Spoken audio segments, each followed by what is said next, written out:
Osiris.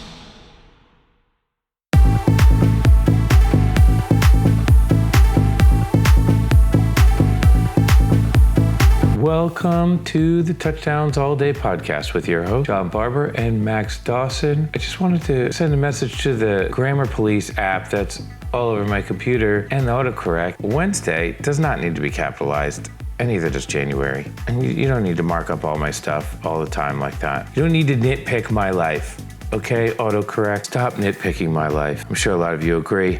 I'm here at the Showboat Casino in Atlantic City, New Jersey. We are playing the opening salvo to the Peach Fest this weekend. Tomorrow we're in Richmond, Virginia, and we're on tour. We're on a 10-show tour, 10 days, just all over the East Coast, playing amphitheaters and festivals and just, a lot of outdoorsy shows. Last night we played at Delaware Outdoor Amphitheater thing. Very cool. Love summer tour when we get outside and play for everybody. It's a lot of fun. So this has been really great. I mean, look, let's look at the tour together, right? We have the Greenfield Lake Amphitheater in Wilmington, North Carolina. You have to go to that show. That show's going to be amazing. We have the Windjammer outside in the sand on the beach in Isle of Palms. And then we have Secret Dreams Festival in Ohio. I think we have 2 shows there, 2 nights. Then we ended off with the Great South Bay Music Festival in Long Island. In August 3rd, I have Bearsville Theater, which is kind of Pete Shapiro's new room in that Cap Theater area. And that is August 3rd. August 11th, we have Long Pond, Pennsylvania. We have the Elements Music and Arts Festival. I'll be playing a Bobby G set in the VIP tent as well. I'll be playing the main stage with Disco Biscuits. August 29th, 30, we're in Chicago, Talia Hall, which is kind of a small room. That room will sell out. So if you're gonna go to Chicago, buy those tickets right now. And then we're gonna play, I believe it's Labor Day weekend, Welcome to the Cave in Tennessee. The Cave shows 3 nights at the Cave. Then we have a show in Fort Collins, Colorado on September 5th, Dillon Amphitheater on September 6th, Mishawaka on the 7th and 8th, already sold out. September 11th, we play the Depot in Salt Lake City. 13th, 14th, and 15th is Pine Creek Lodge. Tractor Beam is the 13th, and Disco Biscuits 14th or 15th. And I'm gonna be at the lodge with the whole family, and we're gonna be enjoying the Montana wilderness, which is, it's just beautiful up there. It's kind of, someone was complaining to me that the world is too technical. There's too many ones and zeros. There's too many things, too many robots you have to talk to get through the day. And if you want to get away from all that, the Pine Creek Lodge might be your place. It might be your place, folks. And we had great shows there. Last year, a lot of people thought that one of the Pine Creek jams was jam of the tour for a while. So you probably get a lot more jams of the tour. And of course, next Tractor Beam show is going to be fire. Last one was great, with the exception of the Katy Perry ending, which people thought was almost too cool. I thought the Katy Perry ending was fire. A lot of people came up to us and said it was fire. And so it's one of these things where people are divided on the Katy Perry ending. Some people are like, that's too poppy for me. I can't go along with that. And some people are like, finally, you did something from the zeitgeist. Finally, you guys touched on something that exists in the zeitgeist. So, hey, look, we like to take requests from people. I believe Katy Perry was a request. And we take requests from all people, all age groups. Everyone gets to make requests. And we've been doing a lot of them recently, and they all seem to have an interesting effect. So, next Tractor Beam, who knows what to expect. Also on the docket, folks, Seabisco, Alaska has been announced September 9th through September 15th, 2025. And that is a boat cruise around Alaska to catch the Aurora Borealis that we did not see when we went to Iceland. So that's going to be great. I mean, I can't imagine getting a cooler cruise than that. I mean, what are you going to do? Do a carnival cruise? Like, this is the cruise you want, Seabisco. So go there and sign up so that the people who are planning it know, how many people we need to plan for it. Do we have the right boat? Stuff like that. If everybody goes and signs up, then they're going to give us the nicest, fanciest boat that they have. So do you want the nicest fancy boat? Go sign up, folks. All right, so let's get into my life a little bit. I wanted to talk about how essentially there is my house fell apart in the past couple of months. It just totally fell apart. All the pool equipment just blew apart. All the tiles fell off the side of the pool. both water heaters blew, the ice machine exploded, and the dishwasher caught fire. I didn't know a dishwasher could catch fire. All these things happened within a span of like 3 months. And I just wanted to shout out some of the people that helped me in these, terrible times. I want to shout out Stephen Lewis from Kleckner and Sons. He's a biscuit fan who runs an appliance everything store with his wife in Whitehall, PA, and Emmaus, PA, Emmaus, PA, Kleckner and Sons. And they have an appliance store. He fixed my ice maker situation. He fixed my dishwasher situation. The day I got home from Bisco Land, he came over and swapped it out. Thank God, because a house without a dishwasher is tough, folks, let me tell you. So thanks to Steven for all his help. Hopefully we'll see him in the next 10-day tour hanging out. And if you're a fan of the biscuit and you want to buy appliances from somebody who's also a biscuit fan and understands the situation, and we'll give you an incredible price, frankly, go to klecknerandsons.com, klecknerandsons.com, and pick up some appliances, folks. I also got the tiles put on the side of my pool by a guy I got off of TaskRabbit, because who does, this shows you how bad I am at Googling things. This is why I think that I should not be allowed to do or solve anything, because apparently you can just search tile and find a ton of people who will fix the tile of your pool. But I went to TaskRabbit and hired a random tile person who had never done pool tile before. And it worked out great, let me tell you, thank God. Also, I was a little sick before Bisco Land, and I got an IV. I got one of those vitamin C IVs, an immunity IV before Bisco Land, and then it didn't do anything. Do these IVs even work? When they administer, is there any way to tell if it works? You go in there, you give these people 150 large. It's not like 25 bucks. I mean, it's like $300 for you and the wife ski to get some IVs, you could go get some really good food with a lot of vitamins in it for the same money. And honestly, I didn't feel any different at all. I don't know if it kept me away from a worse outcome. You never know that. But honestly, just drip a little oregano oil into some tea and drink it. And when I drank the oregano oil, I felt better almost immediately. I did the whole drip IV. I walked out of there. I felt exactly the same and didn't change anything at all. And I got like their July 4th package, which is supposed to amp you up and make you feel better. Here's a message to all the people who make and deliver IVs for a living. Product doesn't hit hard enough. Just doesn't. It needs to hit harder. If you're gonna do IVs, I should walk out of there after losing $300, 2 IVs. We should walk out of there thinking we can fly. We should walk out of there thinking maybe the NBA is a career option for us. That's what we should be walking out of there thinking. So, we should be able to walk out of there thinking, I am gonna live forever after this, I'm gonna live at least for 200 years. And not because Ray Kurzweil is talking about living to 200, but because the IV makes me feel like I'm living to 200. That's when the IV business really blows up. Up to that point, I think I'm just gonna go get a steak next time. And some, broccoli and some mashed potatoes. Maybe a martini. I might have a martini. I don't know. Do you want a martini? Can we go get martinis together and talk about Ray Kurzweil talking about people living forever because the average age of humans is going up? Let me just say what my gripe here is directly. Just because the average age a human lives is going up doesn't mean I'm gonna live a single extra day. And it doesn't mean you're going to live a single extra day. In fact, the two have nothing to do with each other.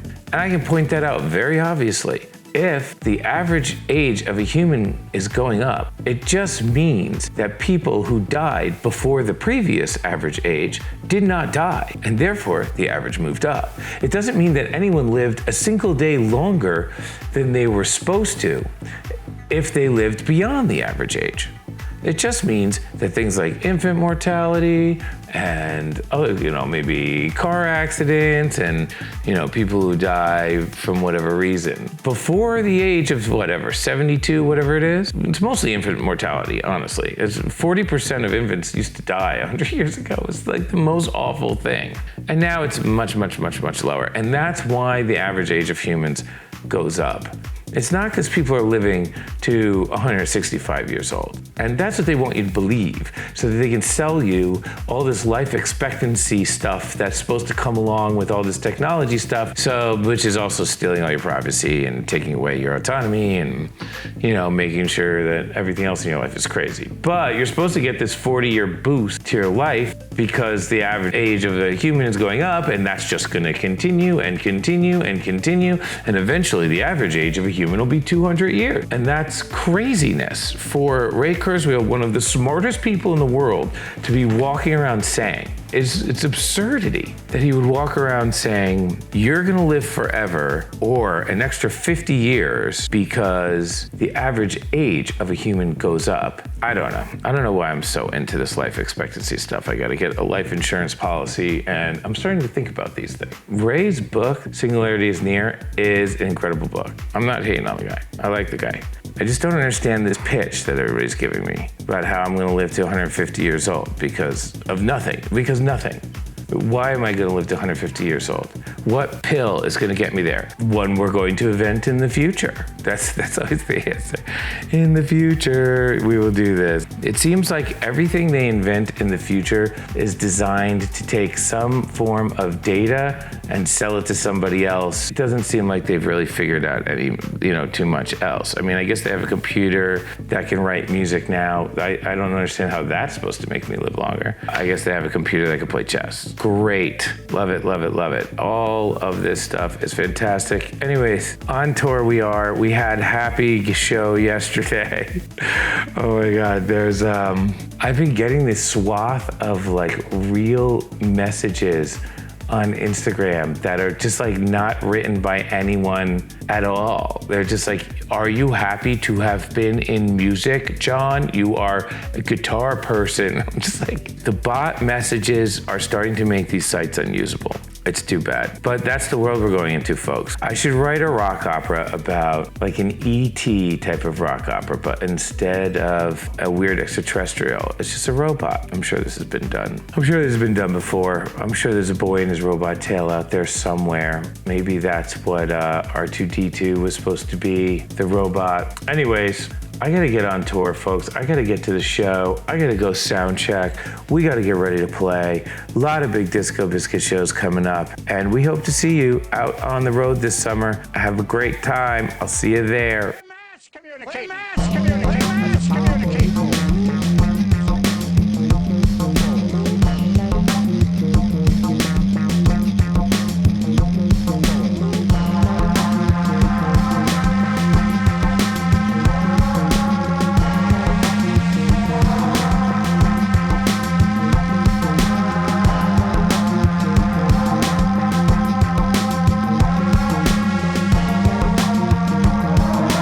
Welcome back to Touchdowns All Day. I'm your host, Max Dawson, flying solo this week as Barber is preparing for summer tour. In our last episode, you heard me and Barber break down the 7, or is it 9, new songs that the Disco Biscuits have been working on since the end of spring tour. Well, 4 of those songs were debuted last weekend at Biscoland. So I thought it was only appropriate for me to bring on Joey Friedman to break down the 4 new songs that you heard last weekend, those being Another Spin. In the end, we have Forever, Better in Doses, and Trapdoor. Before we bring Joey on, a few reminders. Please, if you like the podcast, make sure to subscribe, share an episode with a friend, and leave us a review on iTunes, Spotify, or wherever you get your podcasts. We're always looking for your feedback and input. 424-666-SIYD. You could also reach me at FY Maxwell, John at Barber Shreds on all social media. We're at Touchdowns All Day on Instagram and at TDAD Baby on X. With that out of the way, let's get to our interview with Joey Friedman, where we discuss the 4 new songs debuted at Biscoland. Joey, welcome back to the show. Thanks, Max. It's good to be here. It was an exciting weekend, and so it's fun to be here to talk to you about it. Give me your recap of Biscoland from your perspective. I think Bisco Land was all about the band taking a bunch of risks. I don't think that they wanted to deliver a standard show. So for Tractor Beam, they learned a ton of new music. Think what you may about the samples. It takes a lot of work to plan something like that and to execute something like that. Even if it doesn't always go perfectly, I think that's part of taking risks as well.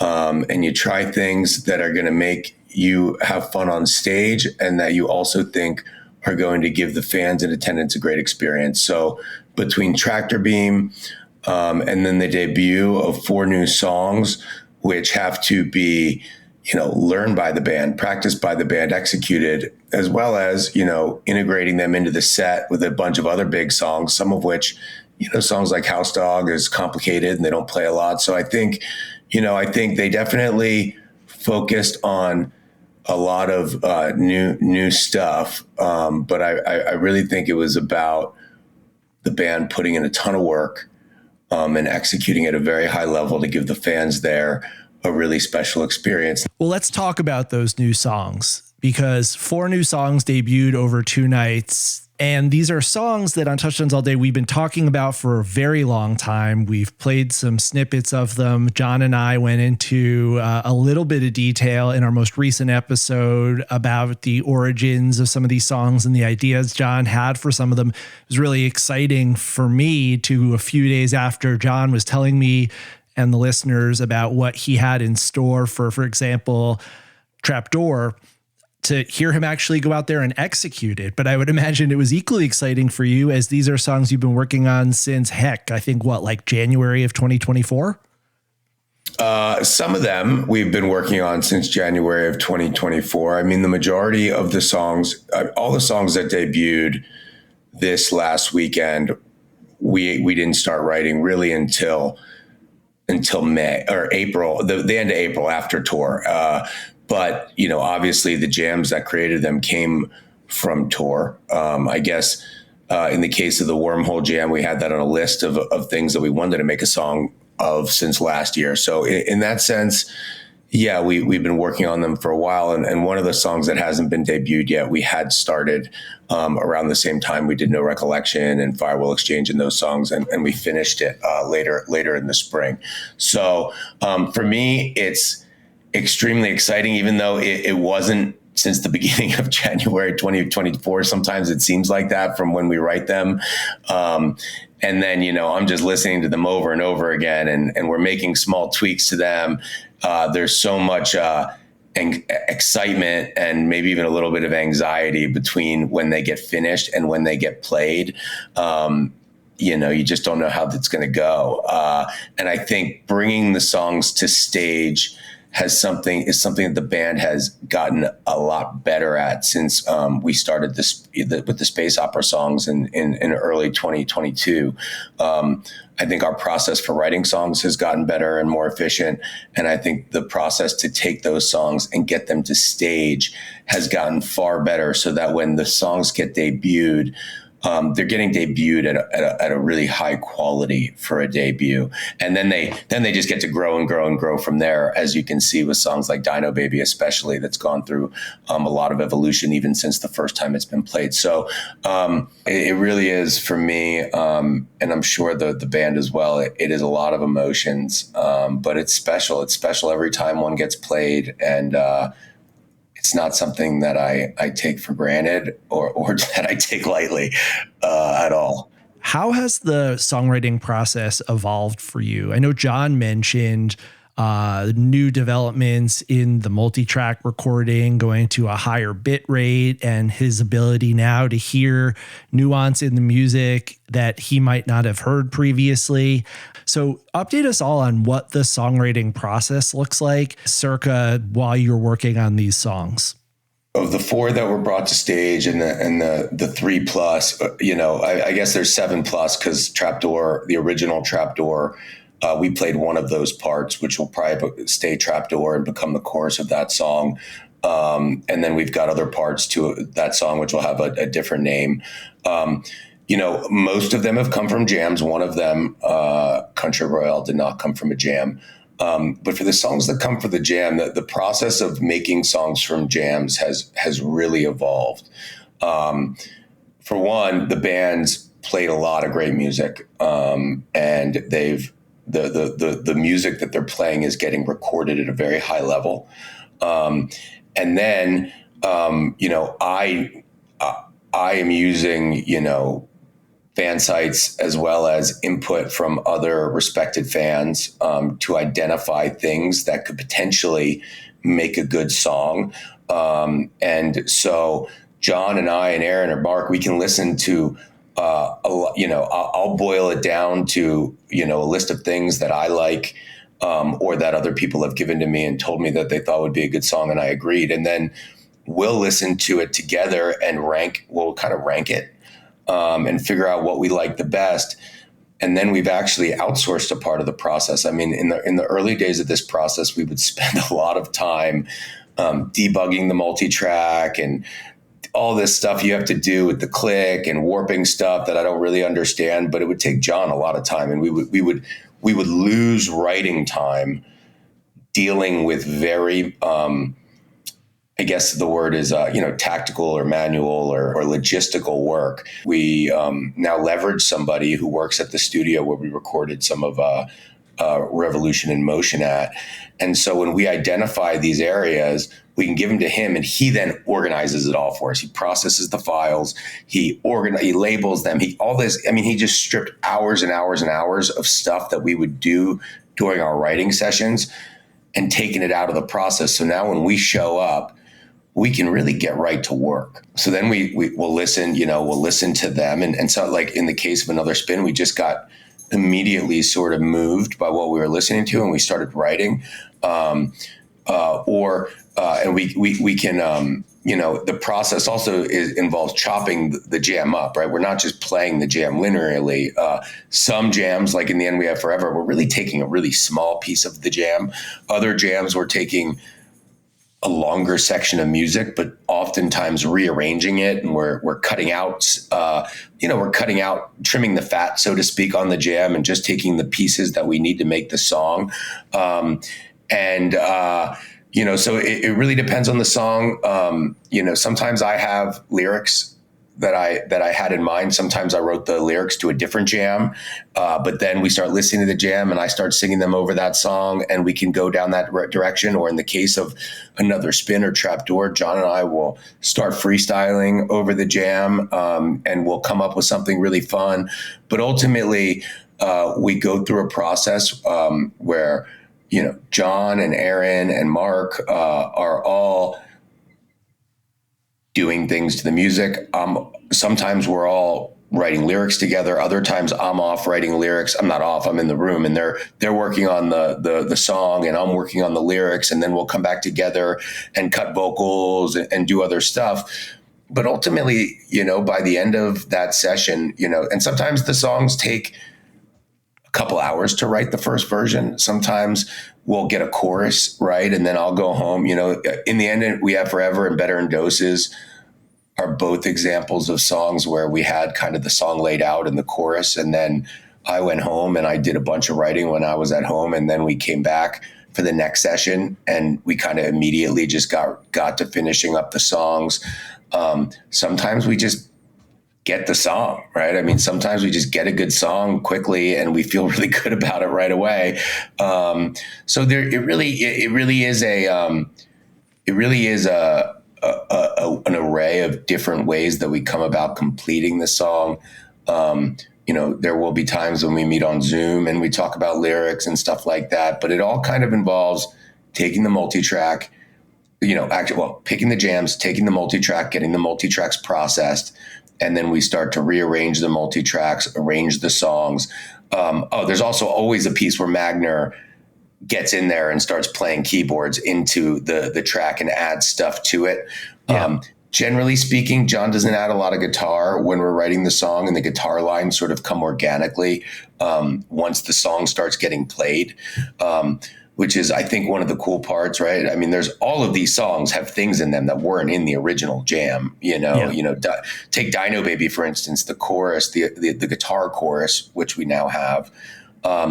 that came from the original chorus melody that we wrote, that we ended up not liking that chorus, but we kept the melody. But that wasn't part of the original jam. So the original jam, just like a lyrical idea or just like any other idea, it gets the song started, but then the song evolves in the studio as we write it. And Magner adds pieces, and Brownstein changes the bass lines, and we do different things in the where we change a chord because maybe we want to do a different chord progression, or Magner will say, oh, we always do that chord progression, let's do a different chord progression, and they'll change a chord or something like that, and then they come on stage and they evolve, and we see, what do we like as it gets played, and then that becomes the song, and then hopefully they'll all end up making it on an album or getting recorded, and that will sort of be the final. Well, it won't be the final version because these songs will get played for years and they'll continue to evolve. But we're trying to put variety out there, and so that's kind of an overview of the process at a high level. Well, it's interesting to me to see how you guys have become, as you said, more efficient. It used to be sometimes days, it felt like weeks, where you'd be working on one song or even one part. And I've started to see you guys be able to go from 0 to 100 in the span of 24 hours. Another spin. I found this to be such an interesting story, the backstory of this one, watching it unfold and getting the texts and the links, and it happening in what seemed like the fastest amount of time possible until a few days later when some other songs probably rivaled that. But let's talk about starting with the email that you and I received from our friend Scott McClintock, Think Tank Dubs. Let's talk about the genesis and evolution of Another Spin over that early period. Yeah, so we met to write at the end of April, and that's when we got Doses started, and in the end we have Forever started. And then we met again at the beginning of May to really finish those songs. And then we decided that we wanted to meet one more weekend. And in that time period, Think Tank Dubs played one of his basement session sets. And he was really pushing what he called the loop, which was a section of this jam, No Recollection into Tribulations. And I was watching his basement sessions, and I was, chatting a little bit in the chat with him. And I said, hit me up, let me know. People always ask me, I'm sure you get a lot of jams. And I do, I like getting them. I listen to them all. Don't be offended if they don't get made into a song, but I'm going to give everyone a fair shake and see if it's something that I think will fit what we're trying to do. So he sent me this jam. And, to be perfectly honest, the loop that he loved to play at that time, I didn't necessarily hear something there that made it song worthy. But a couple minutes earlier in the jam was that sort of, I guess it's like, I don't even know how to explain it. It's almost like a Mediterranean vibe or like a calypso vibe. I don't even know what exactly the vibe would be called, but that had what, in my opinion, you're looking for when you're trying to turn a jam into a song. It was different. It didn't sound necessarily like another Biscuit song. It was fun. It was unique. It had unique changes. It had unique sounds. And so, Joey, let me cut in here. I'm going to start out by playing the loop that Scott sent us. It's quick. It's only about a minute.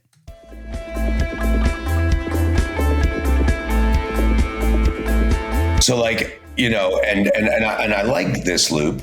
But it, when you're trying to pick a jam to make a song, I think it has to be more than just great Disco Biscuits, right? It has to, and this is very cool, right? It doesn't have the kind of, I don't know. And again, I don't want to discount this loop, because if it wasn't for Scott's enthusiasm for this loop, I don't think I get to where we needed to get to with Another Spin. Because it was all part of the same jam. But and we could have probably made a song out of this, but it just doesn't really, have, at least for me, what I'm characteristically trying to think of, like when I'm thinking about a song for a jam, right? Like I think like Better in Doses, in that Wormhole, you had that really unique, or in Dino Baby, you had those really unique sounds. In the end, we had Forever had, one, it was very drum and bass focused. We wanted to write a drum and bass song, and it had really cool changes that Brownstein initiated in that one section that just immediately we're like, wow, the way those changes happen were a thing of beauty. So, again, I don't want to discount the fact that we didn't turn the loop into a song, because it still led us to where we needed to go. And Scott wrote you and I an email with the loop. And like I said, I'll listen to the whole jam. And I kind of wrote him back, and I was like, look, I think we have something here. It's just not going to be the loop, but it's going to be the same jam. And he got really excited about that. This was a song, we kind of just started, we kind of listened to it. We got the process file. So when Scott sent me the recommendation, I added it to the list of multi-tracks to get processed.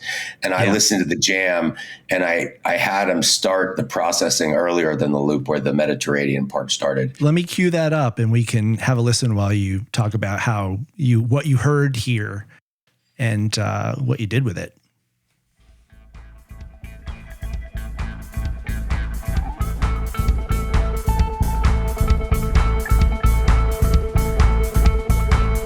This is, of course, the No Recollection Into Tribulations jam from Stage AE, Pittsburgh, Pennsylvania, March 9th, 2024.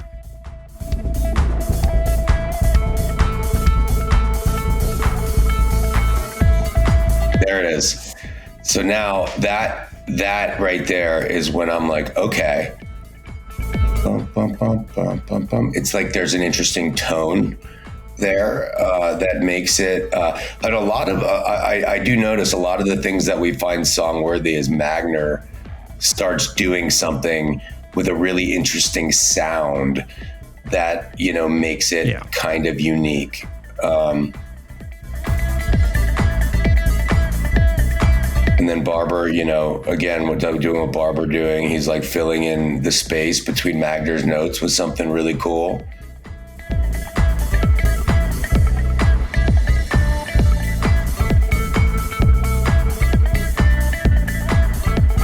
So when we're playing this in the studio, right, we like usually we just need a moment of inspiration, and then we're off and running. So we started listening to this, and we all just started feeling it. And, I moved up next to John, and we just started looping kind of it, and we started freestyling. And what happens when John and I are, and I think he mentioned we ate a special gummy for this session, which does sort of bring out the best in us, which we don't do that often, but the Wormhole, the Deal, this song, all followed a similar method of creativity expansion. Okay. But what we'll do is, one of us will start, right? And then the other one of us will kind of take what the other one's doing and build off of that. And then the other one will take what the other person's doing and building off of that. And I remember I started and I was thinking about what Scott called the jam. He called it the loop. And I was just I just kind of heard the first thing I heard was the around again, right? That's how we started. And I was just going around again. Okay. And then John kind of gives me a little look, and Aaron kind of gives me a little look like, okay. And then I'm thinking in my head, what do we take around? Like, we're going around again, around again. Let's take this for another spin around again. And that's sort of how that part evolved. And you kind of you can feel the room getting you can feel the emotion. Magner stands up, he starts singing it, John starts singing it, and we're like, okay, we have a hook, right? And that's how it started. And then I sat down, they started working on the song. I sat down and started writing what would ultimately become the first and second verse. And then, John was just like, check, please. Got to make the party. And I was like, ooh, right. And I was like, and then we just started grooving on that, and then, John's really good. Like John's really good at writing, just sort of that more like esoteric. I don't know if esoteric's the right word, but more of like, it doesn't need to be about anything. He's really good at writing really cool things that he just has a feeling for will be the right thing to say. Where I get a little bit more locked down into like either, whether it's the space opera or Firewall Exchange, I sort of write to like something I'm seeing in my head. And like what I tend to write is more like linear, maybe more linear, or not always, but it's sort of like more of a storytelling vibe of lyrical writing. And I think they complement each other really well, because he helps me break out of that. And I also sometimes help him take, some of his ideas and make them, a little more, put together. So this was very similar to like, the Wormhole or Taurus, where we were both just kind of feeding off of each other and building off of, yes-ending each other and building off what the other was doing. And it came together very quickly. And ultimately, I don't think, the form we got the form down. I don't think we changed a single thing, from the demo. The lyrics are, I think, unusual relative to the current batch of songs. As you mentioned, they're a departure certainly for you, but I think for John as well. My first impression was that they were reminiscent of Sound One, and that they're almost stream of consciousness. They're more like word poetry as opposed to storytelling or scene setting. It's like a vibe as opposed to a more literal transcription of thoughts or ideas. Is that an accurate read?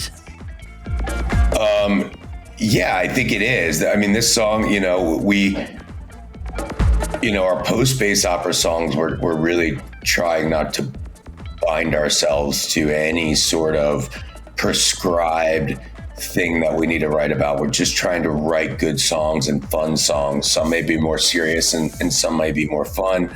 Some do have more of like a story behind them, and some are like this. Yeah, there's definitely not a story in this one, but I will say I see something in my head when I'm not going to get it. I'll leave this one up to the entire. Brownstein and Barber are always on me. They're like, don't tell everybody what the songs are about, because you want to leave it up to the interpretation of the listener. And I have a hard time doing that because I like talking about it. But I will leave this one up to the interpretation of the listener, and they can see what they can see, and they can enjoy that for what it is. But I definitely see something very specifically when I hear this song, and hopefully everybody sees something specifically, but it's something specific to them. So I think this song is a good one to leave open-ended like that. Okay. And I think we'll leave it like that. I mean, because it came from a very freestyle type process. And it's just fun. I mean, when they played this, I mean, obviously I was on the rail. And when they would go into the check please drops or the shake it down drops, I mean, they were yelling, they were screaming on the drops. People were getting down, and they were getting down low. And I sure there are people that were there that didn't like it, because there's always going to be people that don't like something. But I know that the vast majority of people in that crowd were loving it. And that for me is so fun to feel that energy. And to know also that it's just the beginning of the song, and it's got so much room to grow. It's a very accessible song, and I'm going to play the demo version now, give people a taste of what the blueprint was. You'll be able to hear what stayed the same, what changed in the translation to stage. But I want people to hear also the track that you sent me. And correct me if I'm wrong, Joey, is this the one that just was in a night? Like I didn't even realize that you were working on this and you were like, hey, we wrote a song, sent it out to everybody. And the reaction immediately on the email list was just like, yeah, that's it. That's the one. Yeah. So this was the last, writing session we had scheduled. And so we we just written 3 new songs that we felt pretty good about, or 4 new songs that we felt pretty good about. And so we kind of spent the beginning of the week working on demos of Firewall Exchange and Doorbell and stuff like that, and kind of getting them to the next level so we could get them to a producer. And it's not as fun, it's necessary and it's a good part of the process, but I think it's just not quite as fun as writing new songs. And so I think we kind of spent, I think John talked about the Aaron Boyd In the End We Have Forever. We spent a couple hours on that. We spent a couple hours on Firewall Exchange. We spent a couple hours on Doorbell. And we were kind of almost like 2.5 days into a 4-day session. And then finally we were just like, do you guys want to write a new song? And everybody's like, yeah. And by the time the evening came, the song was done. I mean, it was a quick one. And it felt really good and it was really fun. And it just had that, I don't know how to describe it, but when we're in there and I wish I've said this, I wish we had more of it on video, because it's kind of a shame that these moments will not be preserved, for history. But also I guess if it was on video, maybe we wouldn't feel as free to be the way that we are. Yeah. But there are these moments where you just, you get chills, right? And you can see Magner's face light up and John's face light up and Brownie's face light up. And all of us are kind of know that we just thought of a new hook to a song, or we just thought of this, the shake it down part where like people are going to get down to this part at the song,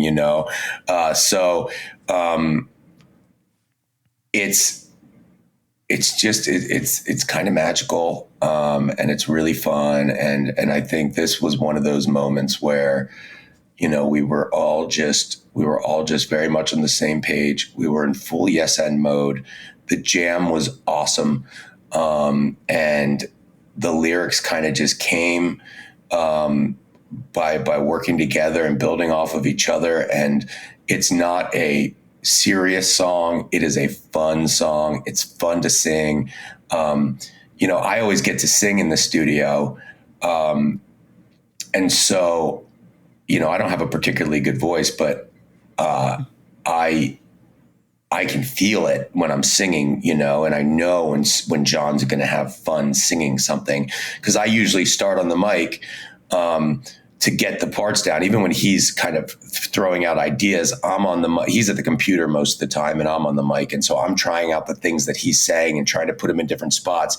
Yeah. And you kind of get in the groove. And Magner and I have like this little dance we do, and we're really getting down, and we were doing the dance, and we were really feeling it. And I was like, this is so fun to sing. John, you're going to love it. And then it's like, John, get up and cut vocals. And then he's like, no, I got to do this. And then I have to wait for him to get up and cut vocals. And that's always frustrating, but then he finally does it. And then you can see John's first experience singing the words, and you can see how much fun he's having when he's singing them. And it really is, it's a beautiful experience and a beautiful thing. And it's, those moments have been, they're the best, they're some of the best moments that of my life. And I love every second of it. Well, let's have a listen to that initial demo. Cool.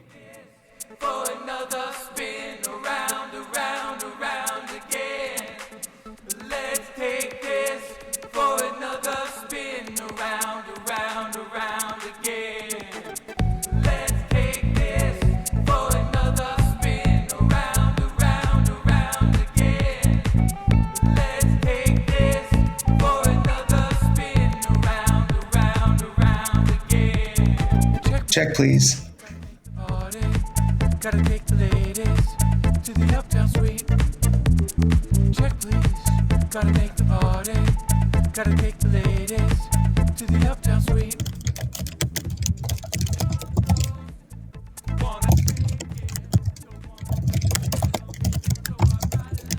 good John isn't here, so I can say to you again what I said to you when I first heard this, which was this would not sound out of place on a Talking Heads album. No, I mean, the Talking Heads, I think David Byrne's range is kind of John's sweet spot. And I don't have a wide range on my voice either. So, we're trying to write stuff that he can get that he's really comfortable singing. And so, yeah, this kind of falls right in there in that sweet spot.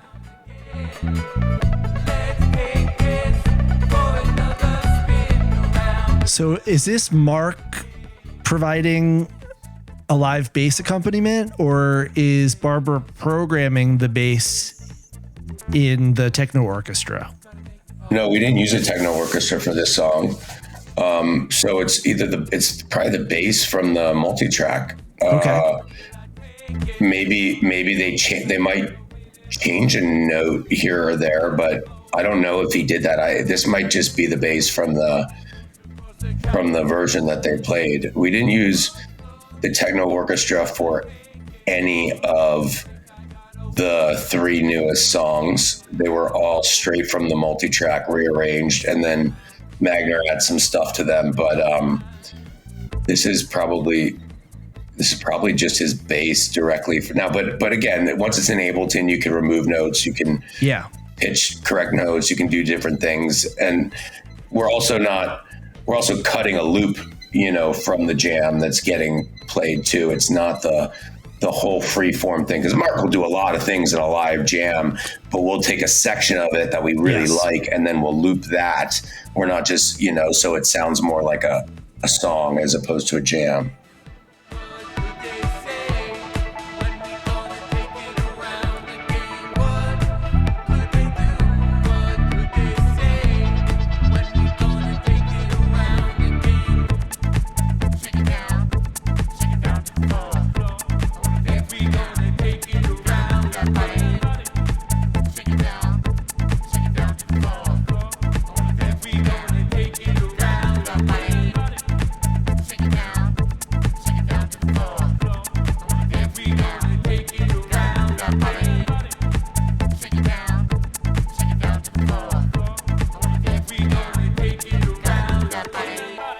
When debuted on stage, the song lasted for a very long time. The band settled into a groove and stayed there, and I could have been happy with them staying there for another 20 minutes. It was so deep. What was the kind of overall plan for how to take this song and translate it into something for stage, and also that was going to segue? Yeah, well, I don't think we discussed taking it for 30 minutes or anything like that specifically. We knew the set break was only a 20-minute hard set break.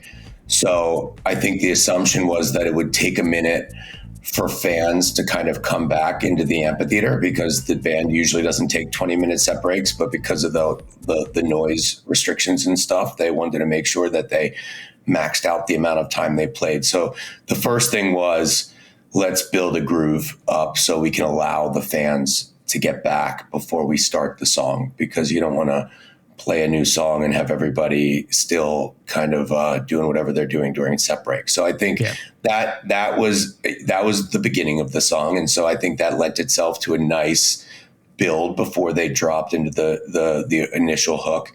I think there was also a plan to take the groove before and after the verses, the so close and the roads close, those verses, to sit in those pockets and feel them out, and let Magner play around, give everybody a chance to get into the feel of the song, and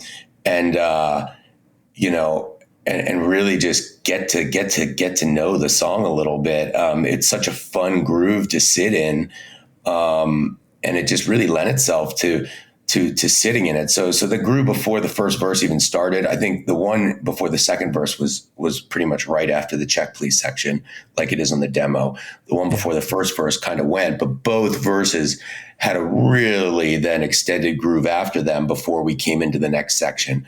And then I think also when you go into inverted plan of attack from there, since you have a lot of, you're really only getting into attack, sort of at the very end before the we're going to get you where you want to goes.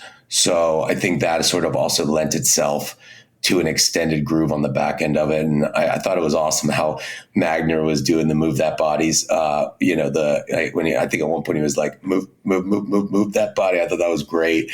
I think over time we'll have different samples of those, whether it's the band sampling them or finding fun samples of them to bring into, I think it was just, there's a bunch of sections. They're fun sections to play, an extended intro to let the people come back, and kind of just wanting to sit in the song and feel it out kind of lent itself to a really extended debut. But I don't think it was ever discussed that it would go for 31 minutes. And I'm glad it did. I thought it was quite excellent. Well, one of the most positively received debuts of the last few years. It's a song that, as I mentioned before, it requires literally one listen, the introduction or maybe the first verse, for it to completely grab hold of you. And it's got an infectious, fun dance party spirit. Barber, kind of like calling off square dance style instructions to the crowd. It just seems like something that I could very easily envision becoming a real calling card for the Biscuits, and especially in this era. Like, it just feels like a great encapsulation of a specific aspect of the band, the Disco Biscuits as a dance party band. Yeah, and I like, there's a lot of interpretations of taking something for another spin, whether, I saw somebody, I think it was Dave Wiener, who made the connection between another spin and laps, which is a great connection. I hadn't thought of that at all up until he mentioned that. But it's certainly, we could have thought of that and still done it, right? It makes total sense, right? I mean, that's what, when we talk about laps, let's take it for a couple extra laps, let's take it around for another spin, right? That's exactly what we say when we talk about laps in practice and stuff like that.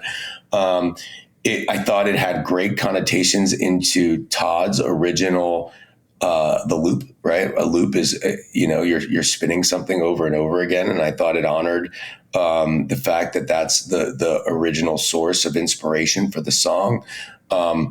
I like the idea, we kind of did it. It's kind of another way of saying ring the doorbell twice. We're taking the jam for another spin, right? We're taking the jam for another spin, and we're going to take it for another spin, because it's now a song. Obviously, there's all sorts of other meanings for taking something for another spin, especially as it relates to how the band plays their music and the different things that they do. So I think it's a good message. I think it's fun to sing. It's fun to dance to. It doesn't take itself very seriously like some of our other new songs do.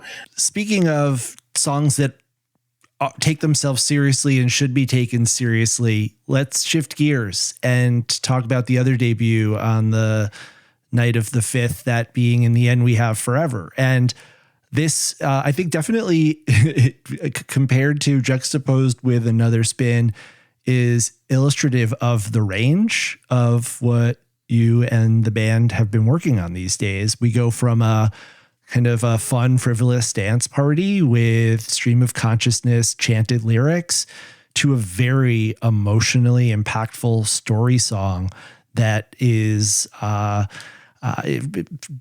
my way of describing it has been the Biscuits' version of Morning Dew, a post-apocalyptic or pre-apocalyptic, I guess, love story. And as I've learned more about the backstory of this song, I found it only more interesting. It was a song that immediately grabbed me, and that if you've listened to an episode of Touchdowns All Day in the last 3 months, you've heard me talk about it at length. You've heard Alan talk about it. You've seen Brownstein talk about it on Twitter. This is a song that everyone has been very excited about. And it's a song that has a lot of meaning, packs a lot of emotion into it. Joey, let's talk about the origins of this song, because it's a little convoluted. It didn't just come from the straightforward process of you and John sitting down with Magner and playing through a loop.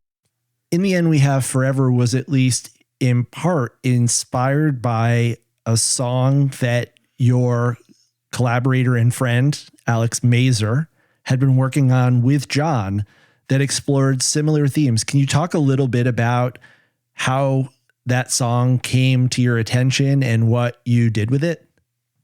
Yeah. So when I know exactly when the song came to my attention, it was in 2022, April 2022, or May 2022, rather, when the band played in New Orleans and we had just started writing the space opera. Well, like John Mazer and I were all kind of hanging out outside, and Mazer was telling me how he was writing a song with John.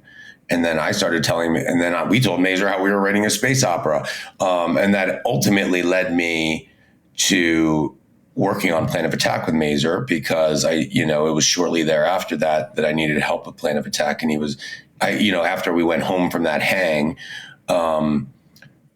I told Mazer all about the space opera, and I would throw a lot of ideas off of him, and he's a really creative guy. And so they kind of sang it to me, and I kind of liked it. And then I had heard them kind of work on it at one point after that. I don't know if it was maybe like a year later. So, but they were singing, it was called Edge of Forever. And it was kind of sang over another song that I think they just released a version of called Funk Diddy. Yes. And I actually have a demo of Edge of Forever that I can share with you. Oh, interesting. Yeah, I don't think I've ever heard that demo. So when we knew we were going to get together to write, and we were in Buffalo, and Mazer and John and I were hanging out. It was John's birthday. We were all hanging out after the show. This is Buffalo 2024. Yeah, after night 2 of Buffalo in 2024, John and I were we were kind of sitting there talking a little, we were just partying and having fun and hanging out because it was John's birthday. But at one point we got to talking about our upcoming writing session, which I think was like the next week, and just kicking around some ideas. And Mazer was there. And I kind of mentioned to Mazer, I was like, that song, there were some things I really liked about that song. And for whatever reason, it just couldn't kind of like get off the ground, so to speak. And so I asked him, would it be okay if I took the song and tried to do something with it, even if it was a vast departure from what was there? And he said, absolutely, right? And he'll obviously be a credited writer with it, and he's a part of that song just as much as any of us. But he basically gave me the idea for the song, which is essentially the idea is that two people meet each other due to some catastrophic event, right? It could be like a macro event, like an asteroid is going to hit the earth and these people meet each other in a shelter, or it could be more of a micro event, like a plane is going to crash and they just happen to be sitting next to each other.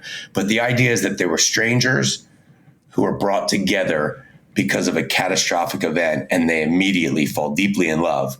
But then they're going to die, right? So it's like they wouldn't have met each other or had that moment of love, whether it's minutes or hours. It's hard to say. But this brief period of time of deep falling in love wouldn't have existed if it wasn't for this catastrophic event. But then, of course, the same catastrophic event that brought them together is going to ultimately end their lives, at least here in this plane, dimension, Earth, whatever. So I loved that idea, right? I thought it was a brilliant idea. And there were a couple lines in the song, and I don't think I used any line in the song. I think there were 4 lines where I drew inspiration of, and I don't think any of them were written as is. But I made the hook out of a sort of a reconfiguration of 4 lines, and I don't think I would have come up with that. I know I wouldn't have come up with that hook if it wouldn't have been for this original set of lyrics. So it was not only the idea, but it was some of the words that he wrote that then I took, turned it into the hook, and then the rest of the song kind of came to me from there. But yeah, the song wouldn't exist if it wasn't for, him getting the ball rolling with it. And what came from it, I think ultimately is probably our, I don't know if it's our best song. It's definitely, I think, in our top best songs. And I think lyrically, it's probably arguably the best lyrics we've written as a unit, since we've started, with the space opera. Well, let's take a listen to Edge of Forever, the inspiration for In the End We Have Forever. But before that, let's hear from the man himself, Alex Mazer, talking about his process leading up to when he handed his baby off to you.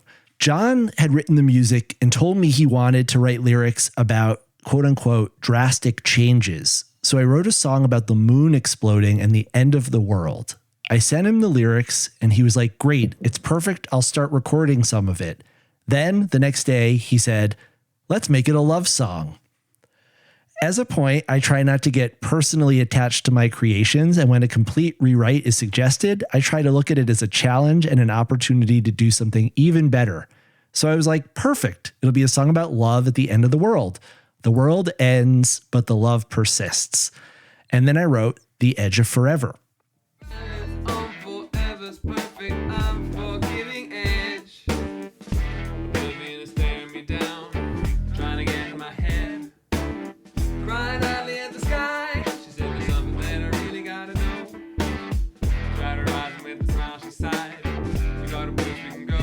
Got a place we can go. That's one of the lines. The planet shivers, there's a crack in the core.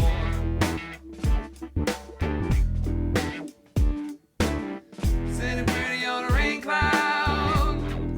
Together we can build a storm.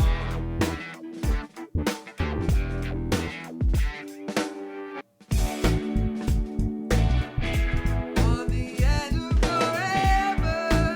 He's got a good voice.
Another line that helped me get there with the afternoon.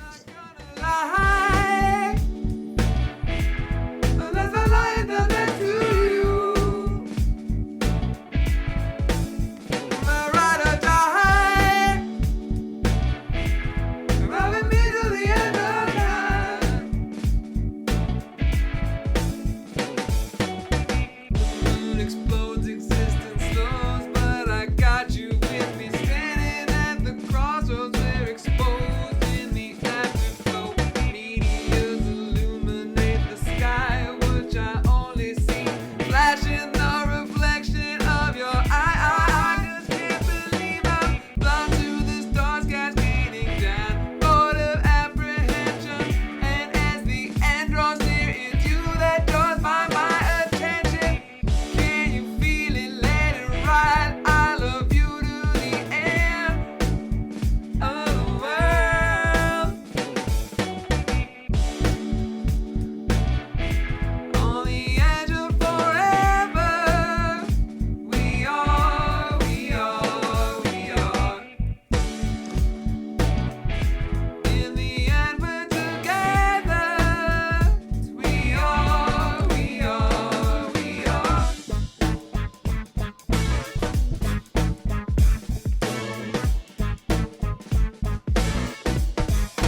tide skating down on the edge of forever. The end draws me on, that draws my mind to ride or die. And you feel it, let it ride. I'm the end, we're together. Oh, we are.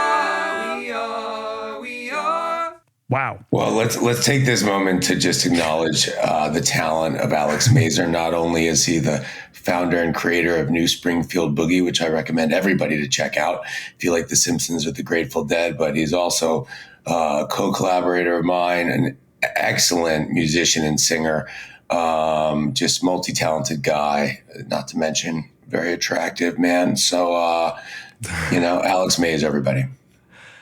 Well, I was trying to say before I got completely dumbstruck by his multi-layered vocal outro is that he had a very challenging task of writing an apocalyptic love song to a very upbeat funk track. And of course, part of the challenge there is solved by what happens in Raleigh on April 14th during the show opening Save the Robots second jam. I mean, again, this jam was set up by Brownstein, right? Like he kind of found this bass line, which really took the jam in this direction.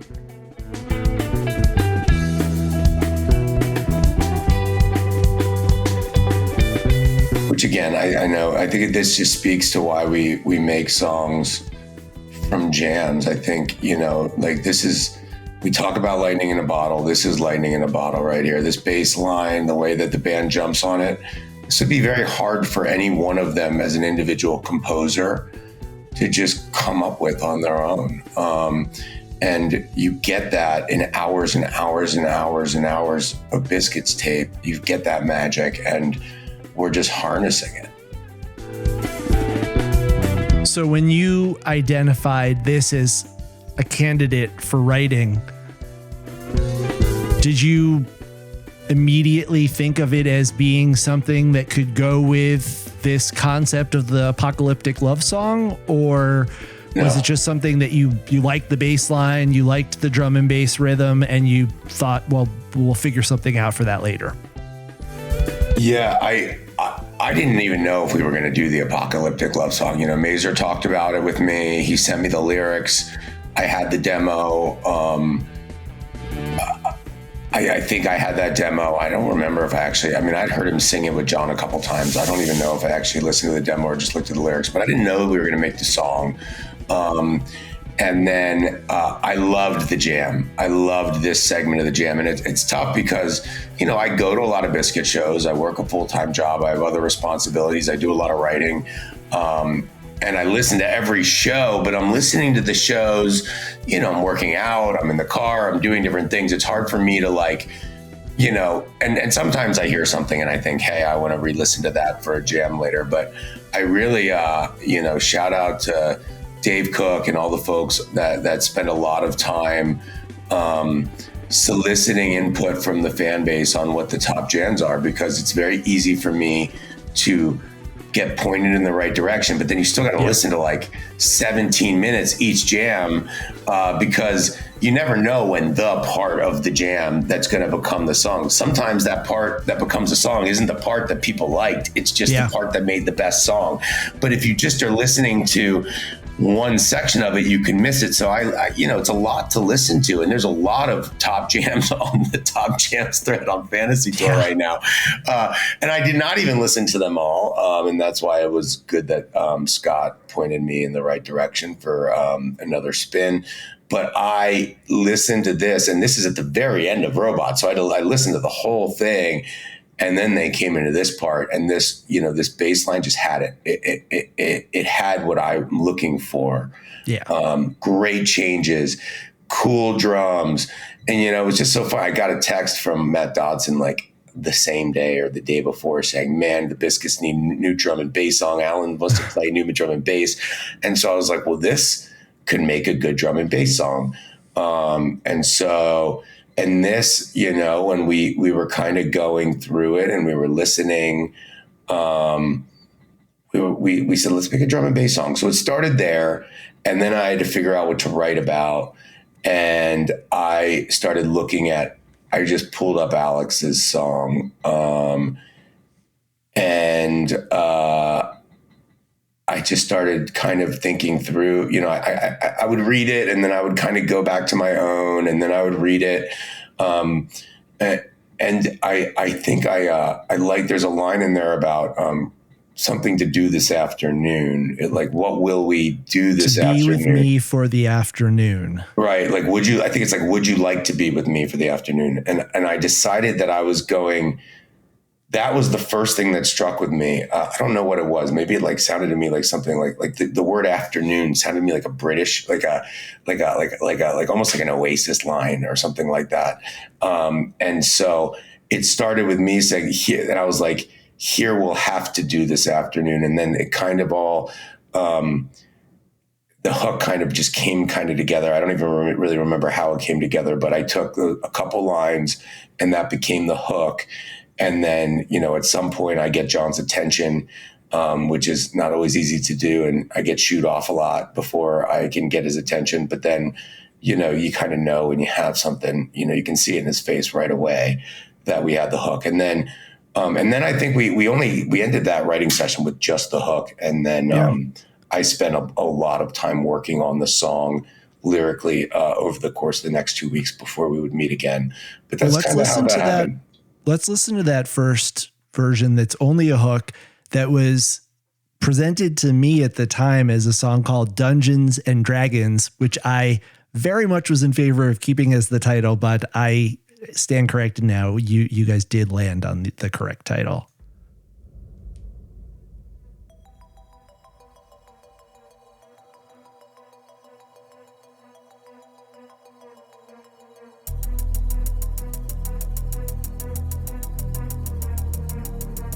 And this is a little bit of the techno orchestra.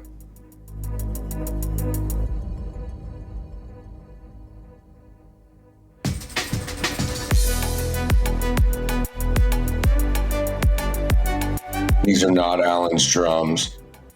The drums are hard. It's easier to get Alan's drums on the demos when he uses the E drums. It's harder to get his live drums to sound right for what I don't know all the technical aspects of it. But the newest ones I think are Alan's drums. But this we didn't use his drums, but then we told Alan, now you do the drum, like you're gonna do your own. You don't play these drums. These drums are like the placeholder drums, and then you're gonna have your way with this song, and you're gonna like rewrite all the drum parts how you see fit for them. Is what we did with this one.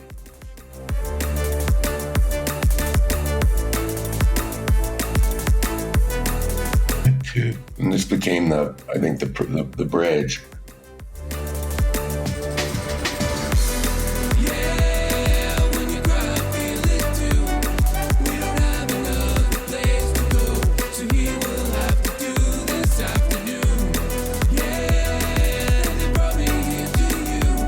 We went back and forth on the yes. We should keep the yes, get rid of the yes. I think we landed on not doing the yeah on the first line and doing the yeah on the third line. I don't know if that's the right decision or not. We'll have to keep feeling that out. So you mentioned that the afternoon you took from Mazur's line, got the feeling maybe you'd be so inclined to be with me for the afternoon. How about the when you cry, I feel it too? Because I feel like that's one of the most powerful parts of the song that really captures what it is to be truly emotionally connected to another person. I don't know where it came from. Does he say cry at all in his lyrics? Yeah. I don't know. I remember I Googled it after I thought of it to see if it was something that was out there. Somebody has said it before. Whenever I think of lyrics, I'm always checking them to see it, like how often they've been used, if they're unique. Like there's nothing better than quoting a lyric that you just wrote and getting no hits on Google, like, you know, Firewall. Like that's like my favorite thing. I'm always like, John, no hits on Google. And we're like, yeah, you know, but it's hard. So I don't think it's a completely unique line. I think there is another artist that has used that line in a song. I don't remember who they are. But yeah, it just kind of came to me in the moment when we were writing, and I was trying stuff out. I don't know other than that how that came to be. I will say Mazer does have a line in his first verse, crying idly at the sky. Yeah. So, like I said, I was trying to take in his lyrics, right? I was trying to take in his lyrics and figure out, I had no plan for how they would go through me and onto the page, right? I just was kind of looking at them and then kind of writing and hearing, like, I usually get the melody. I'm trying to hear the melody first, right? So I try to hear a melody without the words that I think I like, and then I try to find the words that fit the melody that I like. And a lot of times it's just kind of mumbling through it, and then I was probably mumbling through the melody and then looking at his words and figuring out, like, how they fit the melody. I don't really remember exactly what I was thinking, but I did remember thinking, like, it was pretty good. Yeah. Not to pat myself on the back too much there, but yeah, I don't think I love We Don't Have Another Place to Go, so Here We'll Have to Do This Afternoon. And I know for a fact I don't write that line without Mazer's lyrics. Even though he wasn't sitting right next to me, we were definitely collaborating in that moment. And, I feel like some of my favorite things are stuff that I worked on with Mazer. So, yeah. I'm getting the chills right now just thinking about it and talking about it. The bridge / post chorus part of the song, which obviously not in that initial Dungeons and Dragons demo, but oh, you're the best I ever had. You pressed against my skin will be the last thing I remember. Oof. I've gone on record very publicly in the past saying this song makes me cry very often, Joey.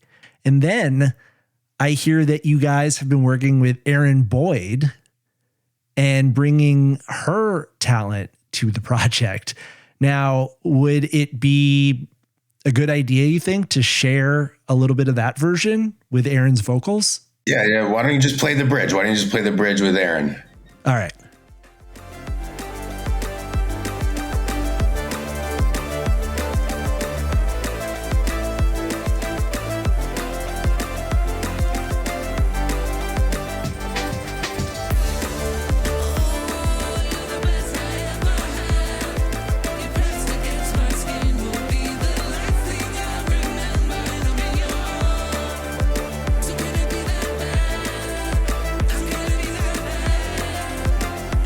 Yeah, it's incredible. She's awesome. I love her. I love her vibe. I love her style. I love, most importantly, her voice.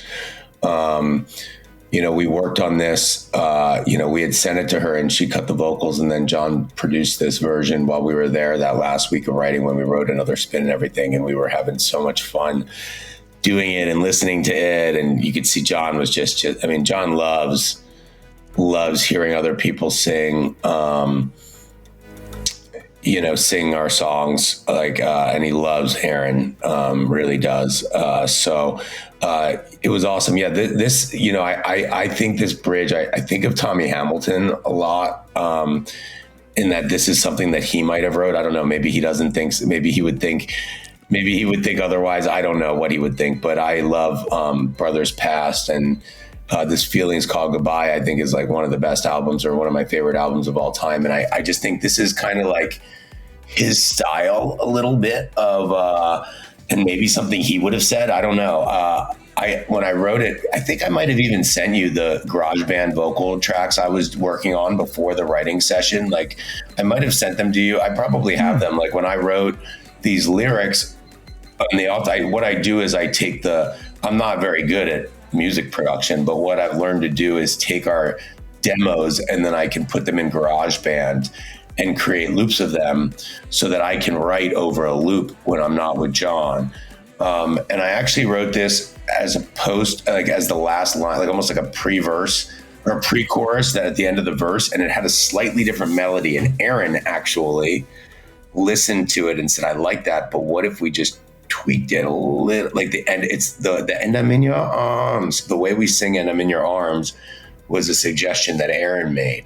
and it really changed the whole complexion of how it sounded. And then we made it the bridge, and it's like almost like it's good enough that you want to hear it more than once, but it's also so good by only doing it one time, it like leaves you wanting to listen to it again. I know Brownstein really loves that part of the song, and he's like, I need to listen to the song again just so I can get to the bridge again. So yeah, I'd like to think that I was channeling my inner Tommy Hamilton with that part of the song, particularly. And that's great. I think this song is such a great example of the nature of this collaboration, which is not just two people, it's not just five people, but it's Aaron, it's Scott McClintock on Another Spin, it's Mazer and his version of Edge of Forever, that you guys are drawing on a lot of influences. You're in conversation with a lot of other creative people and artists. There's a real creative community around the Biscuits right now, a lot of give and take and a lot of inspiration that's being shared. Yeah, everybody plays a role. We all just want the Biscuits to be triumphant. That's all I want. I want triumph for the Disco Biscuits, whatever that has to do, whoever has to be involved, however many people, however many songs, I just want the Biscuits to triumph. And I know there's a lot of people who feel that way, and we will break down walls to do anything in our power to help them triumph. I think that's sort of the ethos of the bubble of positivity, right? We just, I know that I believe that the Biscuits, and I've gone on record to say, I feel they're the best band that's ever existed.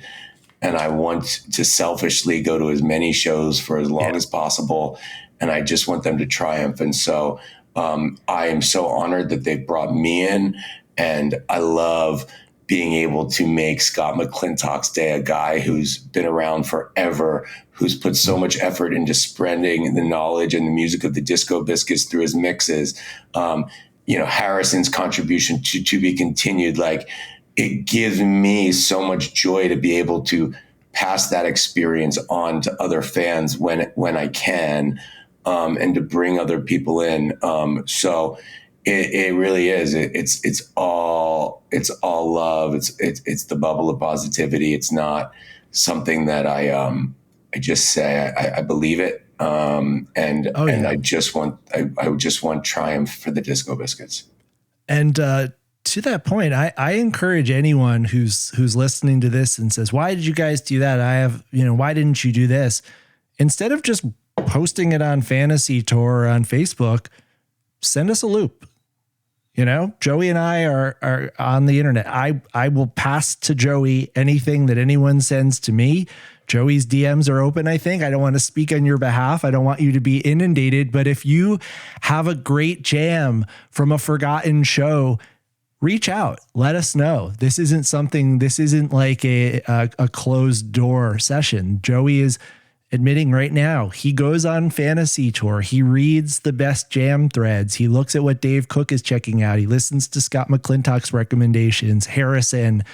Lots of people have been able to play a role in this process. I don't have to like you to respect your opinion on the Disco Biscuits, or I don't have to respect your opinion on the Disco Biscuits to listen to a jam you send me. Exactly. I am very open-minded in that regard. I have a bottomless appetite for the disco, a bottomless well of an appetite for the Disco Biscuits. I can't guarantee that we'll make it into a song. There's a lot of things that have to fall into place for a jam to actually become a song, and there's only so many songs we can write. But I will listen, and I will do what I will do with it. The worst case scenario is you listen to a Great Biscuits jam that you've never heard of. And I can't tell you. That's not to say, let me clarify. I'm not to say I don't like any of the people that were mentioned. I'm just saying whether you've publicly talked about how much you do or don't like something I've done, or whether you have whatever, I don't care. I don't care. I'm just happy people are talking. I believe in everybody's right to have an opinion. Not everybody's going to agree with everything the band does or what I do or what we do. And that's the wonderful part about our community, right? But I'll still listen to a jam you sent me. Let's get back to the new songs. third up for us, Joey, is Better in Doses, which in terms of song titles has to be one of the best Biscuits song titles of all time. I would like to think so. I knew pretty early on. Well, I mean, I think the original version, the name for the song was Cat Laps. Yes. Yeah, I think it was Cat Laps. I still don't know what that means. I have files on my computer that say Cat Laps, and I don't know why. Yeah, well, it doesn't mean anything. Although Barber and I definitely tried to convince Magner for a very long time that it meant something and that it was like the most genius thing that we'd ever say, and he didn't get it. And John and I knew that he didn't get it. We just kept the joke going for way past when it should probably have gone. But no, when we name a song, we need to name the demo something. The song oftentimes doesn't have lyrics or isn't about anything. And we want to get a name to it. And I think I called it something else. And John said, that's the worst song name I have ever heard in my entire life. And I said, well, then why don't you just call it Cat Laps? And he said, perfect. And so it was Cat Laps until we wrote the Better in Doses line. And then the song came to be, which is, this is the wormhole from the clubhouse in the Hamptons in Long Island. This was on our list. This was something that, we had on our list back when we wrote Firewall Exchange and Doorbell and those songs, and we just didn't get to it. And then, this has a lot of things that we're looking for in a song. One, it's more reflective. Like this would be in the more of the Doorbell or even the song that you haven't heard of, Risky Business Yet. They kind of have the similar sound, Marks on the Moog, more of that tractor beam style of jamming. We're not going to make every song like this, but this is definitely more reflective of the current overall sound of the Disco Biscuits, or the tractor beam sound, so to speak. But it has a really unique Magner sound, which really jumps out to you, and which is kind of what happens in Dino Baby, and it's just like it kind of grabs you. And from the moment I heard this jam, I listened to it a bunch. I think the band released it as a YouTube video, and I always loved it, and that we just finally got around to making it into a song in that first session of the April writing session. Well, let's have a listen to that jam. August 10th, 2023, The Wormhole, live at the Clubhouse in East Hampton, New York.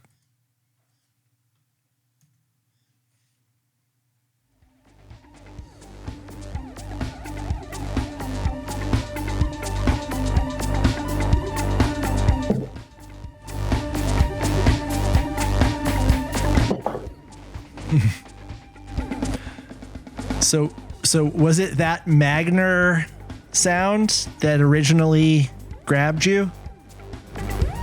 Well, I really like the bass line that Mark's playing here on the Moog, right? I think it bump, bump, bump, like, that it's kind of the pulsing bass line, but I really like the melody of it. And I think John's kind of playing a synth guitar here, or synth guitar tone on the Helix, which I think is really cool. And then Magner still hasn't, he's playing in that tone, but he still hasn't done the real distinctive thing that he does. But I mean, right here, it's just really good. I mean, it sounds like it's a song. It's got the elements. You look really cool changes. That's the sound that he does right there.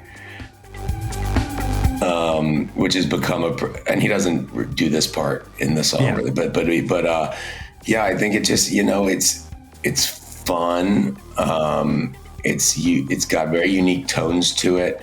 It moves. And I think it just has what you're looking for when you're trying to make it. You didn't know this was Wormhole, certainly. You didn't know this was Evolve, certainly. You don't think it sounds like any other Biscuit song. So that kind of checks the box. Is it fun? Is it dancey? Does it sound like another Biscuit song? Does it have something unique about it that that would draw people to it? Yeah, it has all those things. So let's make that into a song.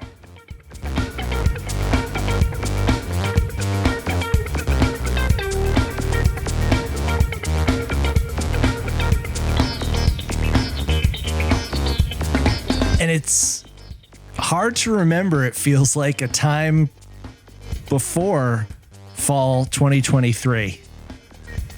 This is summer 2023, when the sound that would really coalesce in the autumn in that Midwestern run and then ultimately at the Cap Theater was still sort of finding its footing. But this is almost like an early premonition of the direction that the band was heading in, and the deep tractor beam jams that would become the centerpieces of most of the shows going forward. Yeah, well, this show was awesome. I think this show and Catskill Jubilee, and obviously certainly the first set of Dewey Beach. Yeah. The Dewey Beach show that gave us Firewall Exchange. And this was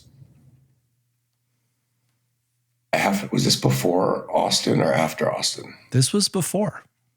This was before Austin, This which was is interesting August 10th. because the Austin helicopters that they played at VIP, Mark went on the Moog, and it was like one of the best helicopters that I'd ever heard. And that's when we kind of decided that at least one time per show, they were going to go on the Moog, right? And that was before the new tractor beam existed, right? But we were calling it a tractor beam style jam because he would go on the Moog, John would start to play more synthier stuff, and they would go into that style of jamming. So this was even before that. And Mark, I don't even know if Mark was really on that thing much before this in the summer. I don't know if he was playing this in Pine Creek or playing it. I don't remember if he was playing it in Pine Creek or in the Portland or Bend shows. I don't remember if he was ever on the Moog or not, but certainly not every show. And so this was even before Austin, when it was a conscious decision to start playing it every show. Yeah. This was really kind of an early, but two songs ultimately came from this run. Because they were playing at such a high level. Oh no, three songs. I was going to say. Yeah. This run, I think, has somewhat been overshadowed by some of the enthusiasm for the West Coast shows, as well as for what happened in the fall. But when you look back at this run of 4 days isolated around the beginning of August, where you have the Clubhouse, then you have the two Catskill Mountain Jubilee shows, the second of which gave us the Dino Baby segment. And then the very next show, the next night in Dewey Beach, has the bassist Times Square opener, which gives us Firewall Exchange. So 3 huge moments out of 4 nights that end up becoming big songs. Well, I'm getting ahead of myself with Better in Doses, but 3 big songs. The band was really on something here. And you're right. This was sort of prior to the kind of solidification of the tractor beam jamming style as a set part of shows. Not that it's necessarily set in one place, but as something that consistently defines big jams. And it's very interesting to hear this sort of exploration that's taking place this week and all of the creativity that it's inspired in the years since. Let me just take a minute to say, like, no other band, I don't think, could really do what we're doing with these jams. So I know there's opinions out there about it being lazy songwriting or whatever the opinions are, and everybody's free to have those opinions, right? I'm not judging your opinion or what you think of it. But I will say this. I think the way that the Biscuits play concerts, 5-song sets with huge sections of type 2 improv, not to mention the style of music they're playing and the talent that they have to take these songs and create these magical moments that in themselves stand on their own, gives them an opportunity that other bands don't get, right? I mean, you listen to type 2 Fish songs and you're not, even in things that are like really great and stuff, you're not hearing like a new song there, right? You're certainly not getting it in non-jam bands that aren't jamming out their songs. Those aren't giving rise to songs. And you look at now, I don't know every young jam band that there is, But I think the Biscuits do something that no other band does.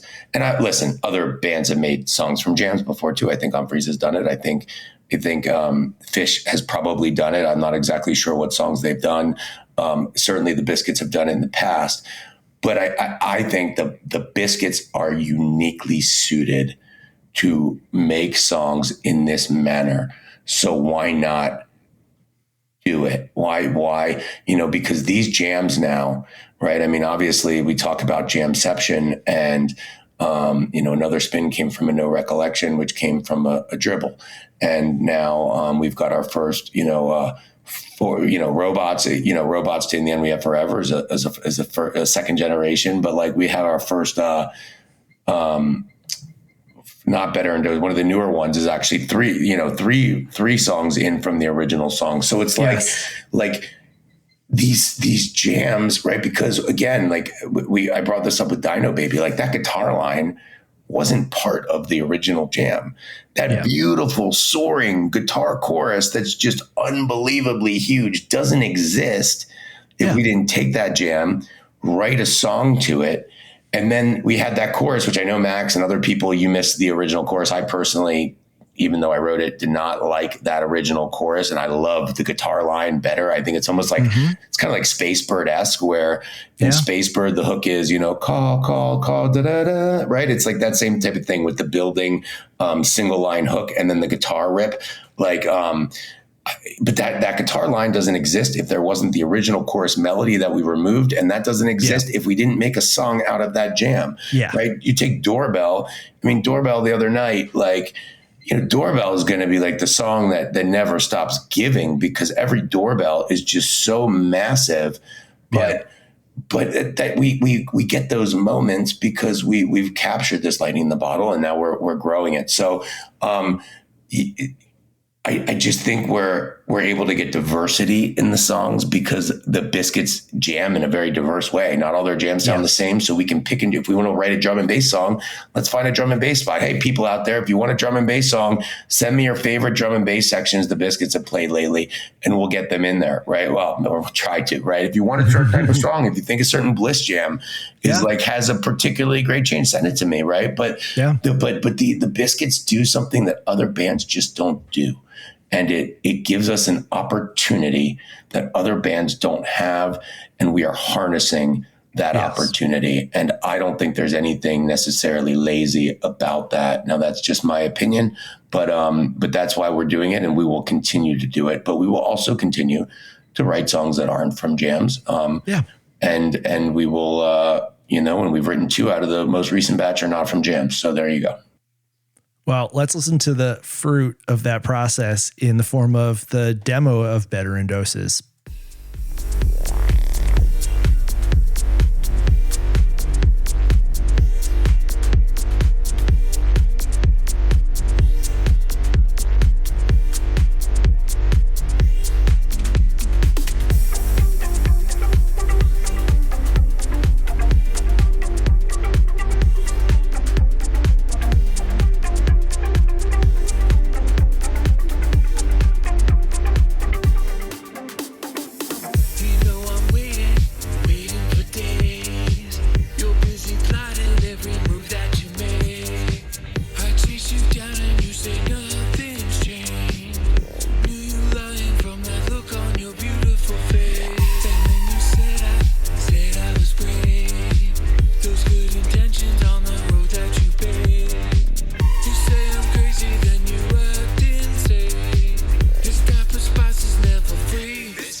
And I love how you pointed out, you picked like half of the Magner figure from the actual performance.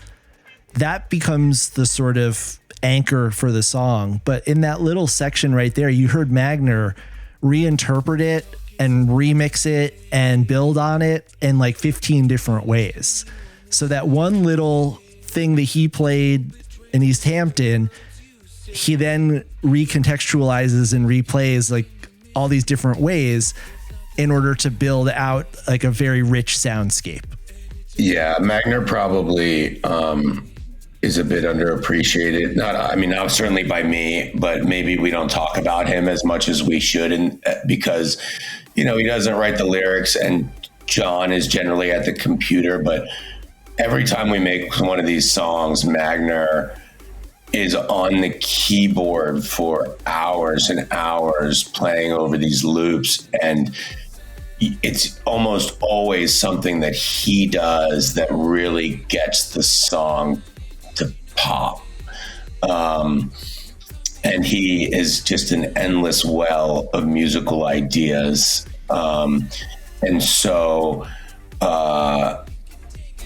And he's just the best guy, and, to have around all the time, so, yeah. I think, his magic touch as is just a maker of melodies, and cool sounds.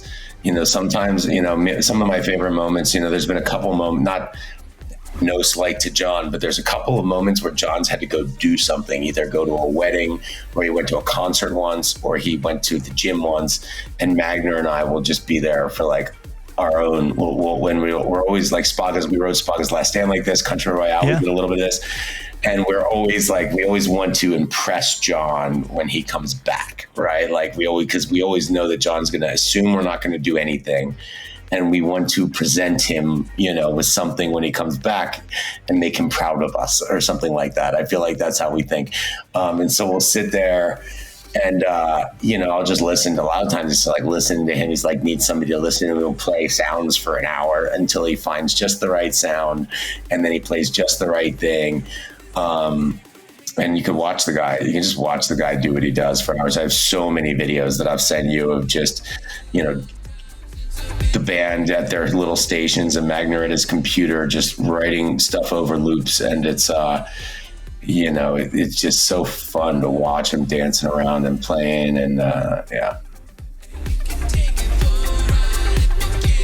When you're writing a line like "It's not the time to behave," is it running through your mind how that's going to play in a room on a Saturday night to a room full of wooks? Depends on the line. I mean, we go back and forth about those lines. Like, that wasn't one of the original lines. Like, this song really started with another lyric that I'm not even going to mention because it's not in the song anymore, and I don't want people to think of that lyric. But I had one lyrical idea that became this vibrations explosive from something else. And it took me, John was ultimately really liked this vibrations explosive right away. It took me a lot of times I go back and forth. I'm very self-critical of everything that I write and that we write together. But the line, it's been a long time since we've been around here. That was actually a line, people talk about the space opera a lot, and there at one point, we haven't really been working on it anymore, the space opera, but at one point I was thinking about some ideas, and I'd started a song, and that was actually a line in that song. And so usually when we sit down to start writing, I'm kind of going through my, we call it the trash bin, or the we have other names for it, but kind of you're going through stuff you've written. A lot of times I'll write a song on an airplane, and the song as a whole isn't really any good, but lines from that song end up going into other songs. And, I can think of several examples where I've done this, and then the lines become crucial parts of other songs. And so this was one of that situation. So I had the opening line of the chorus, and it's been a long time since we've been around here. Did you notice? And then from there, you kind of start to build around that concept. I'm seeing it through a completely different light now, thinking of the band at the end of to be continued hurtling back through space toward Earth. And it's been a long time since we've been around here might have been something that they said when they landed. Who knows? There still could be that part 2 of yeah. I mean, I'll have to think of a new lyric, future. but it's pretty much kind of right at the nail on the head. So I'll have to think of a new lyric if we end up telling that story. But I liked the line. I liked the way it rhythmically sounded, and so we built around that. And then this song, we had like a really sort of angry version of the lyrics for a while. And that was another lyrical idea I had that we completely ended up scrapping and going in a different direction. We had a lot of revisions to these lyrics. We worked on them for a while. There was a lot of back and forth with me and John on this one, both on Zoom when I was at home.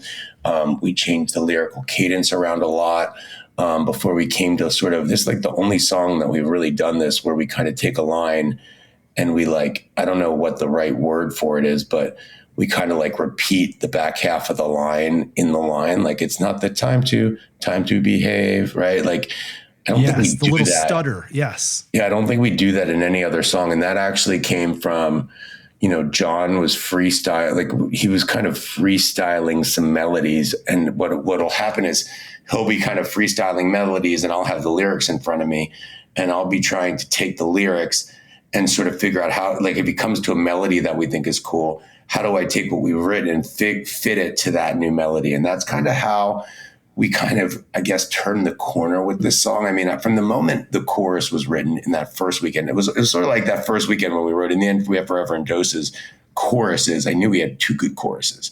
And then it was a matter of, writing verses that lived up to the quality of the chorus. And Better in Doses was a journey. And again, this is another song that it will leave up to, I think we'll just in the end, We Have Forever. I don't have a problem telling people what that's about because it's very specifically about something that Mazer thought of. And I think that the lyrics really tell that story really well. And people don't need to it doesn't need to be the moon exploding or a plane crash or a meteor. It can be a multitude of situations or a ton of different situations that could give rise to that. But I think it's okay. But I think Better in Doses, we can leave up to sort of more of the listener's imagination as to what they want that song to be about. When I think of the song, I know what I think it's about. But I think it's more of there's a little bit of scandal in that song. There's a little bit of danger, dangerous behavior in that song. I think maybe, decisions that may be questionable or you may regret later, but in the moment they think is right. I kind of feel those types of feelings when I listen to that song. I really loved the debut of the song. I feel like we'll probably be playing around with the cadence and the range that John sings it in. He definitely was trying to take care of his voice and manage his voice a bit by the end of Bisco Land. So we definitely chose to sing it in a lower range, and we'll see if that range sticks or if he decides to move it up higher. But I think that song's going to have some really great jams come from it. I think fans are going to really like singing it. I think, I definitely had some people come up to me on Saturday night and tell me that was their favorite debut of the weekend, which is cool because when people come up to you and say, and there's a couple people that say every other one, even if they don't like one of them, as long as different people are saying that different ones are their favorite, that's what you want. You want, it's okay for people not to like your songs as long as some people think that one of them is one of their favorites, or, because you can't please everybody with every song. But as long as there are a couple people that really feel something out of every one, then I feel like you've written a good song. And that's what I'm going for. I'm not trying to please the haters, but I'm trying to make sure that every song that we write has something where somebody is going to really connect to it. And I think we've been doing that. Well, it came right in the middle of an electrifying first set on July 6th up at Bisco Land. Basis, Freeze, a version of Freeze for the Ages that went into that Doses debut back into the end of Basis. And I know that you and the band had cooked up a set list that was a bit longer, but once again, things have a way of just getting away from the band. That bassist freeze segment alone was about 55 minutes. And by the time Doses came around, the momentum that had been built up through those first two songs culminated in Doses just absolutely crushing, to the point where it was like, oh my God, this is the set. These three songs, there was barely enough time to finish the basis. Yeah, I mean, in an hour and 15-minute set, again, obviously the band was a little bit restricted by the 11 o'clock hard noise curfew. And so you have an hour and 15 set, which for me, I think, 4-song segment set with 3 full songs is probably what I'm looking for out of a Biscuit set. The band likes to have another song. Almost always they like to have another song because they don't want to feel like they're like, if they're in the groove and they are feeling it, they can cut a song. But they don't like being on stage if they feel like they've done what they wanted to do and they don't have another place to go. So, we tend to always write. I try not to write. I try not to, like, if we put a set list on with only 3 songs, they're going to not want to, they want a song with more than that. But it's okay to cut a song. But I mean, it's crazy. Like, as much as I mean, obviously Basis is one of my favorite songs ever. I'm well on record talking about Basis being one of my favorite songs. And it's something that I really, as well as Rich Steele, I know, have really been trying to, make sure that the bases are achieving what they should achieve, with the band, and they're living up to its stature as a song. And then, with Freeze, like, it's hard for me to imagine me, like, it's like they're playing this amazing Freeze, and Freeze is obviously, so important to me as a song. And all I'm thinking about is Better in Doses the whole time. Like, it's great to re-listen to it all because I can truly appreciate it because I'm listening to it and I'm appreciating it, but I'm only thinking about one thing the whole time while I'm listening to it. So it's nice to be able to go back and re-listen to the whole set. Because it was a really great Freeze. They kind of hit it a little bit faster, it felt like. Yes. And it was just nailed. But I mean, again, I think as far as the debut is concerned, I really can't ask for more. I think there was a little section that they didn't play with sort of the build up before the final chorus that I'd like to see come back in, because I think that'll be like a cool moment. I think that song's going to produce some huge jams. It's going to be a dance party. I think I think people will really get into that song as it grows. So here's a question. And, you're mentioning that part that was omitted that you feel like will be a culmination of Doses, perhaps. If there's one thing that the new crop of songs has been missing, I think it's endings. A lot of these are open-ended songs as opposed to songs that have a fixed conclusion. And this could just be a product of the demos being works in progress. But, if you think about I couldn't hum for you the final melody of Ring the Doorbell Twice or something like that. I couldn't tell you how Wormhole, quote unquote, ends. But, I know that ends are a big part of a lot of the Biscuits repertoire. Is this a conscious decision on your and your collaborators' part, or just a natural evolution of how the songs are coming together? Because it definitely ends up creating these songs that are so open-ended that they lend themselves to what has become, at this point, an expectation that the Biscuits will not have commas. I think we counted something like 7 commas in the entirety of the Why We Dance tour. And I think a big part of why the band is able to achieve that, apart from their musical talent, is because the sets now have been made up with so many songs that just don't have fixed endings. Not that a fixed ending song like a Dribble obviously can get a great outro jam, or a Space Bird even has been getting a great outro jam. But some of the new songs that you all have been working on don't have those ends and just open up and have like limitless possibilities on the way out.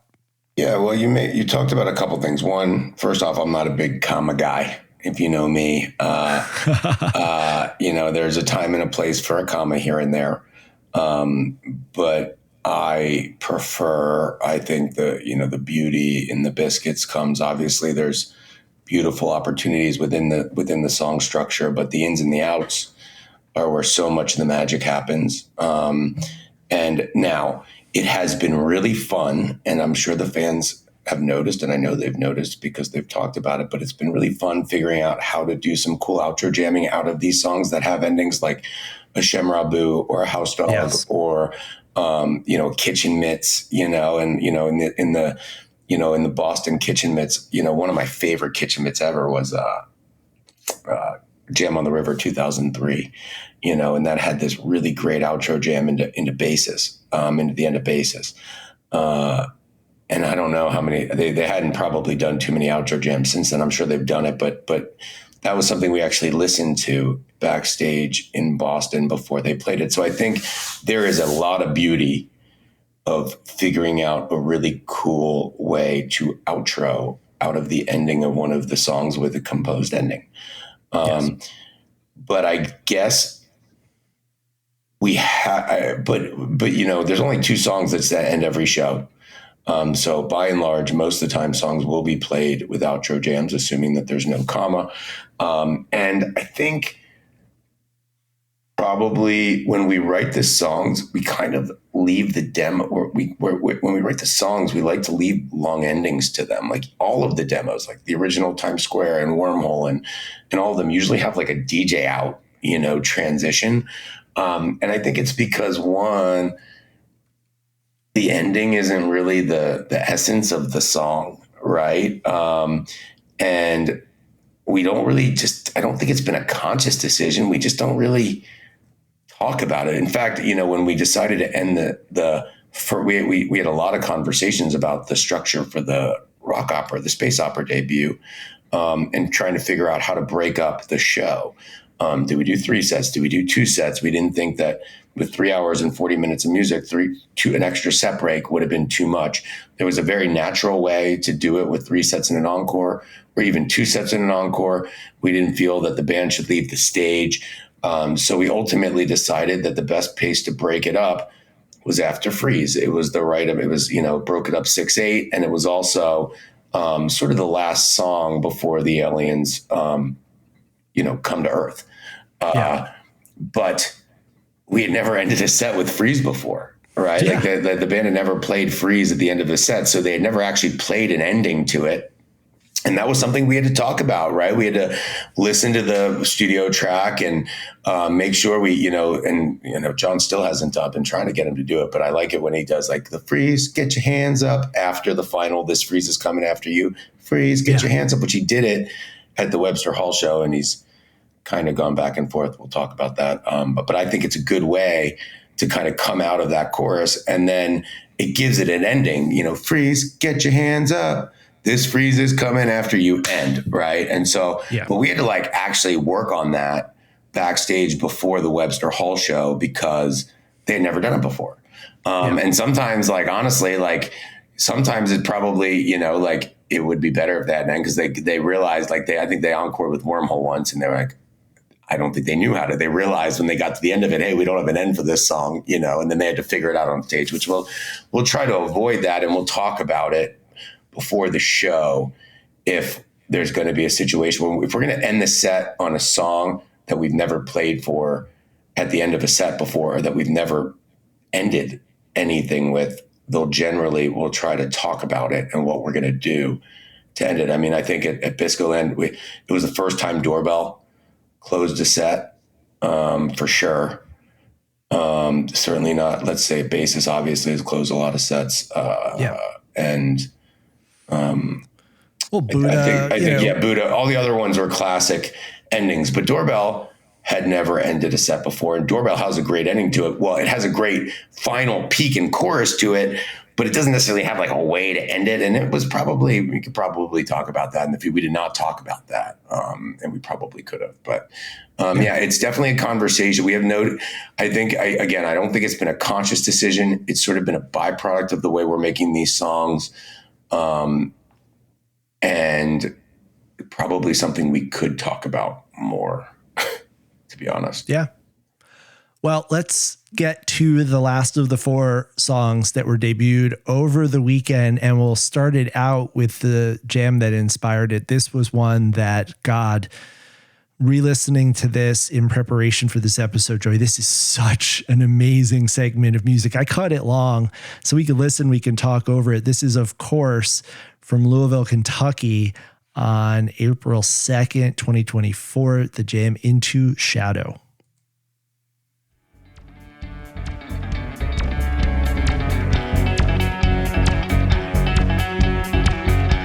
So yeah, we have a verse over this section. We basically have 3 parts that we wrote. We wrote, over the trapdoor section, we wrote over this part, and we wrote over the other part of this intro. I mean, this jam is like one of my favorite moments all year.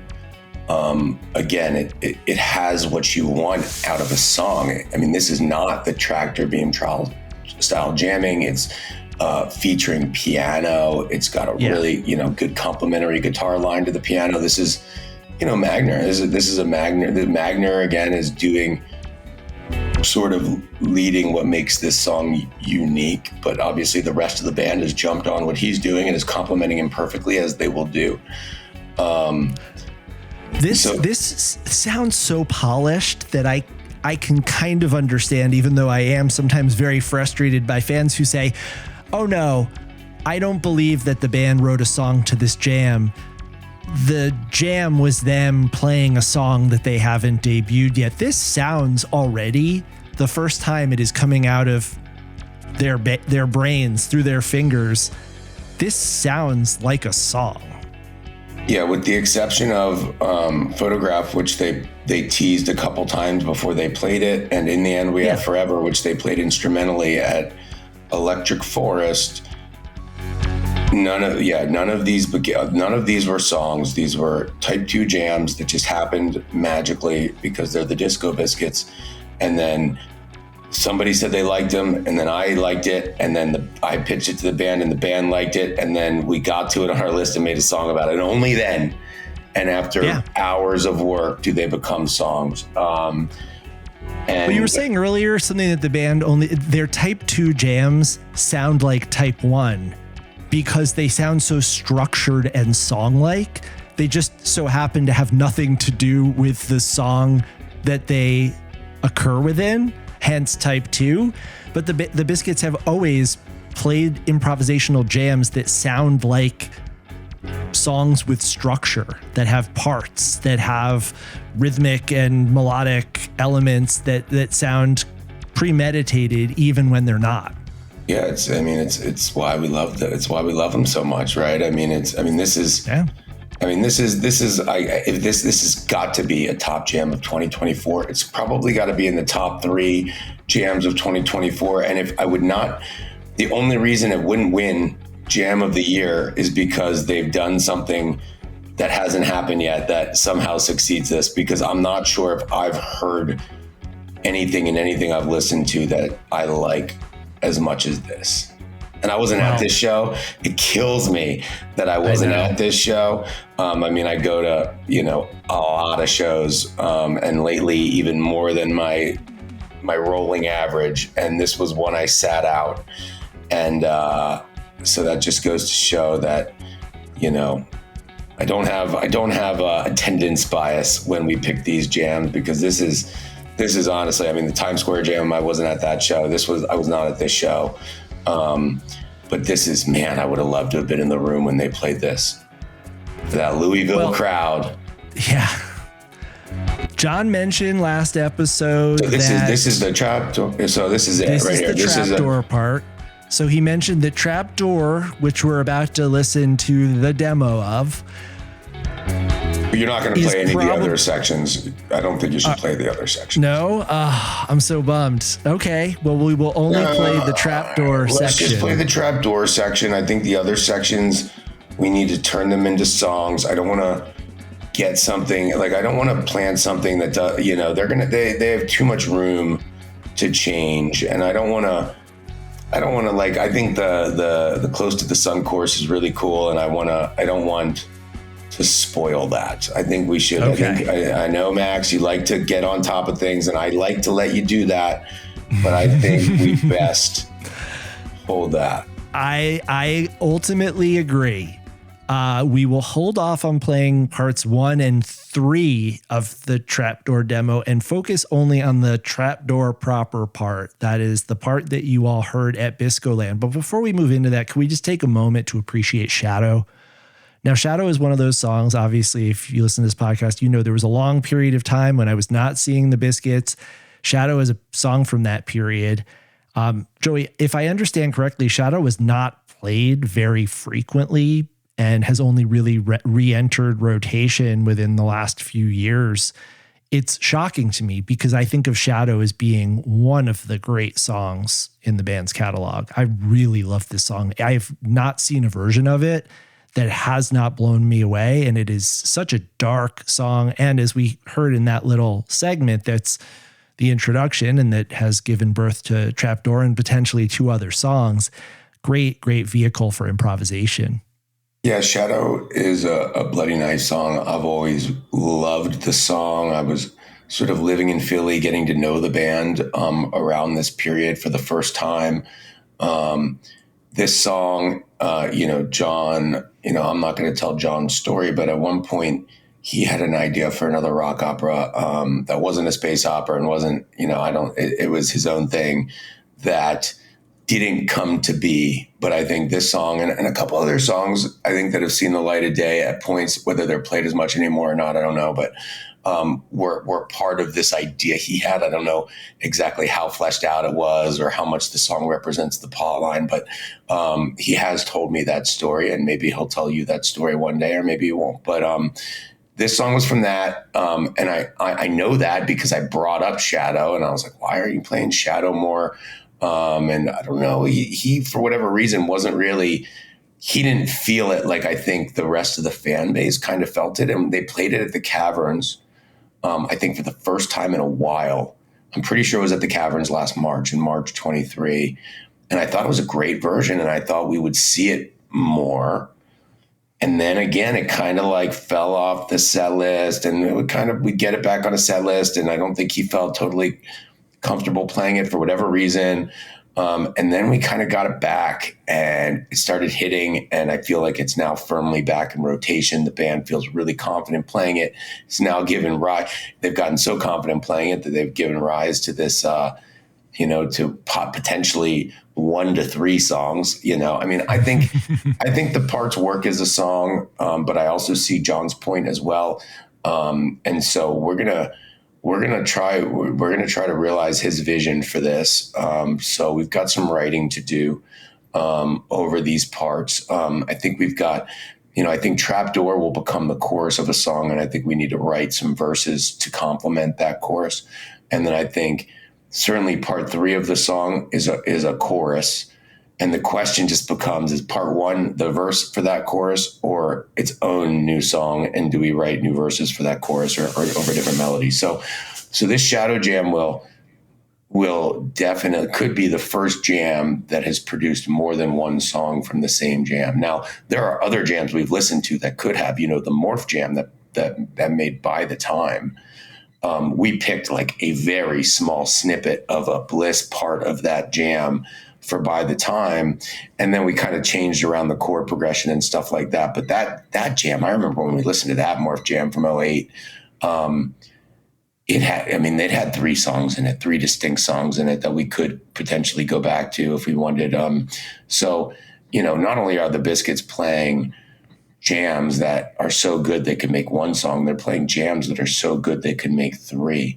And there's not another band that does that. There just isn't. So we're gonna identify those opportunities.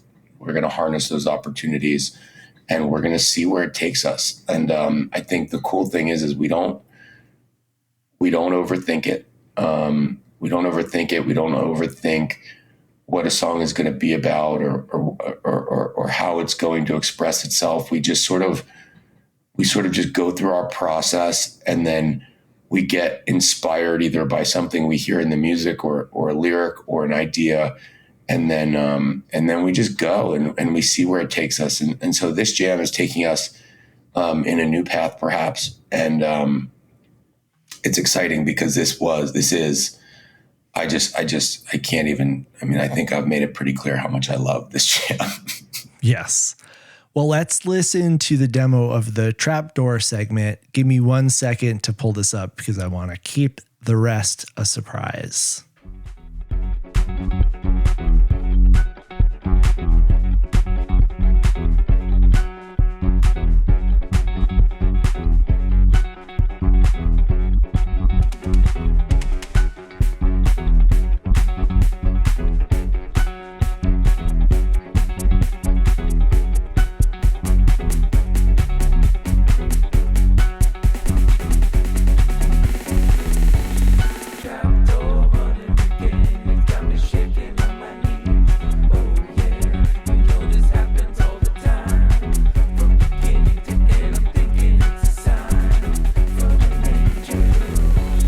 We freestyled this part. The other part to the one verse was something based off of something I had kind of written before the session.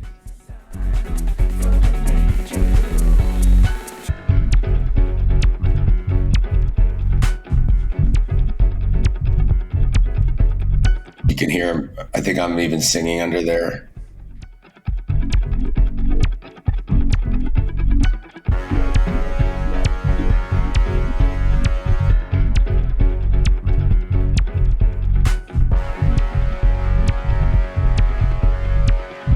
John was so pumped up when we were making this and singing this, and you could see it on stage. Like he heard this moment. He just heard the band dropping into this moment and just knew it was going to be, and they got the piano horn. The horn. Again, another Magner characteristic, like Magner doing something that just kind of gives the song that unique flavor that you're looking for. All right, I think you should probably cut it now. Okay, we'll fade out here. Yeah, this was a good example of, again, I talked about this before, but John and I do this sort of form of freestyling where, we let the other one, sometimes we'll kind of both be doing stuff at the same time and kind of trying to sing in the space of the other one. Or sometimes just one of us will take, and we're always recording it so that I can go back if we need, but the funny thing is we normally don't ever go back. What normally happens is we go until we hit, sometimes I go back, I think in Wormhole was an example of, I went back and listened to our freestyle and then I picked the stuff that I liked. But in the case of this and Another Spin, it was sort of like he kind of freestyles and then I kind of build off of that and try to add a new melody. And then he hears something that he likes in what I did. And then he builds off of that. And then eventually one of us will kind of come to the sort of the lyric eventually by going back and forth. And then it's just, we start singing that over and over again.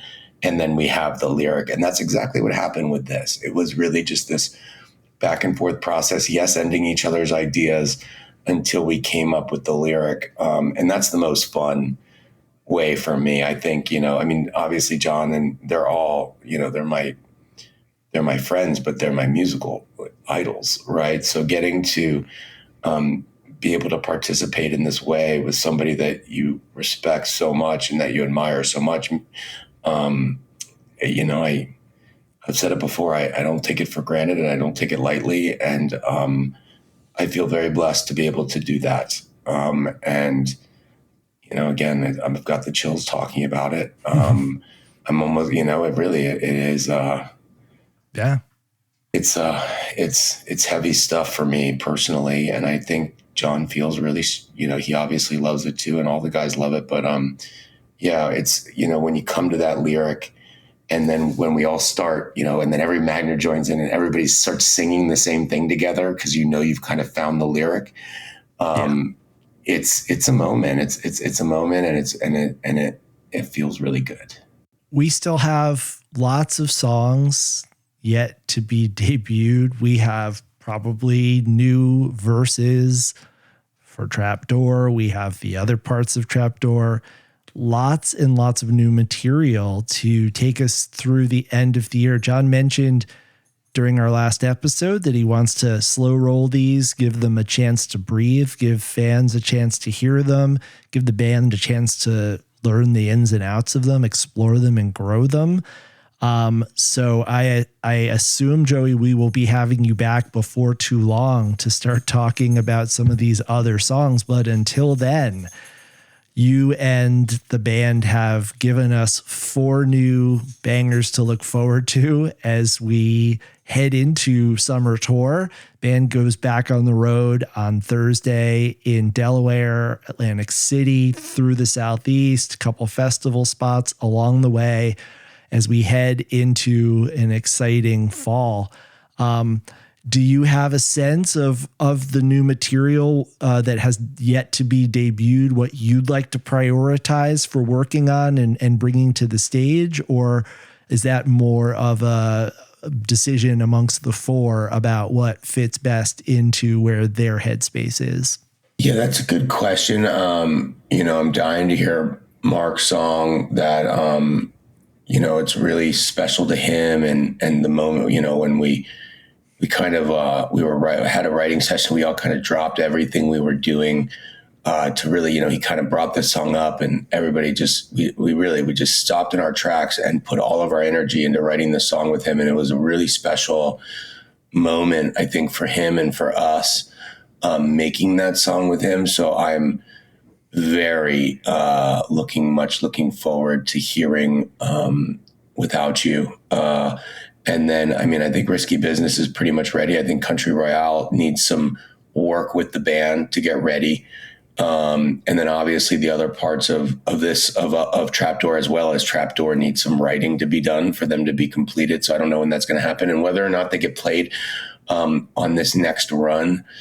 I think the band will probably talk about it every day and decide what we want to do. I know there's going to be a desire to play. They just put 4 new ones on. There's still plenty of songs that need to be played, and maybe the decision is to let the fans, take in these songs a couple more times, and maybe we save the other ones for, maybe we save them for the festivals, maybe we save them for Chicago or Montana, I don't know. Or maybe we get them out there. Obviously I want to hear them personally, but I also want to, kind of respect the process and what the band wants to do, and not, I never want to push my agenda on the band, right? For all of those out there who think I am just shoving my agenda down their throats and that they're powerless against my hypnosis and brainwashing. That's actually not true. They're very strong-minded individuals who are able to think for themselves and make their own decisions, and they will. They will. That's one way to put it, Joey. Yeah. So we will all talk about it, I'm sure, and we'll make the decision that gets made.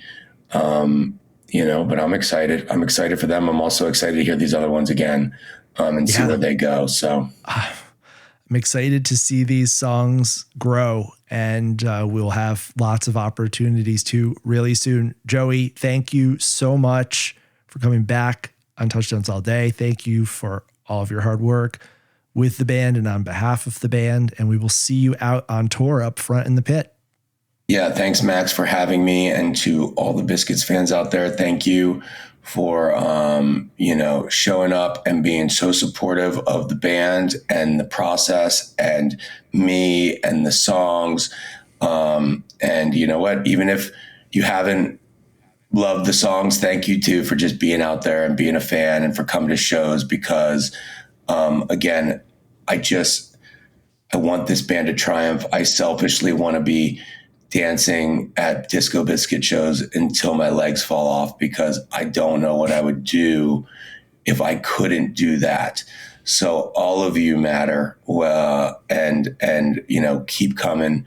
Bring your friends, bring your family, bring your kids. I know there's some that might disagree with me on that, but I say bring them all.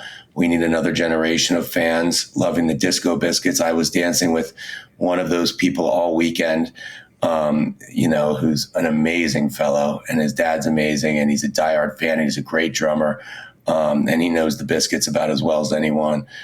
So bring everybody out. This band we need to continue to support them, and we need to keep coming. And again, thanks to everyone in the Biscuits world for just being there for this band and being part of it all. And that's all I got to say. So thanks, Max.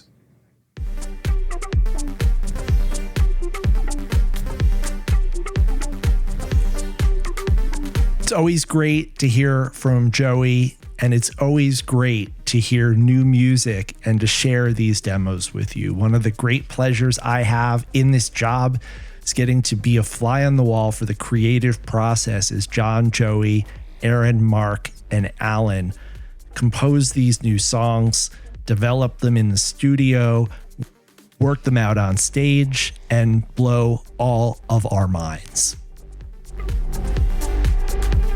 I've got a flight to make in the morning. I'm headed east. I will be in Atlantic City. Hope to see some of you there, although this will probably be released after that show, so I hope that I saw some of you there. Until then, until our next episode, I'll remind you Touchdowns All Day is an Osiris Media production. This episode was written, produced, and edited by me, Max Dawson, with support from Matt Dwyer at Osiris. Check us out at touchdownsallday.com and use the hashtag touchdownsallday on all social platforms. John is at Barber Shreds, and I'm at FY Maxwell on X and Instagram. And of course, you can also get us at TDADBaby on X and at Touchdowns All Day on Instagram. Don't forget the Touchdowns All Day hotline, 424-666-SIYD, number to call to leave your feedback. Share your tour stories for our next installment of I Remember When, or any kind of comments or questions you've got for John, Mark, Aaron, Alan, Joey, anyone in the organization.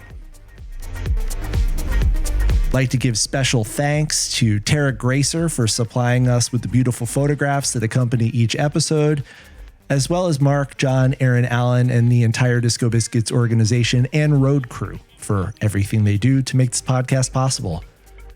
Ben Baruch and Andrew Kaplan at 1111 Management.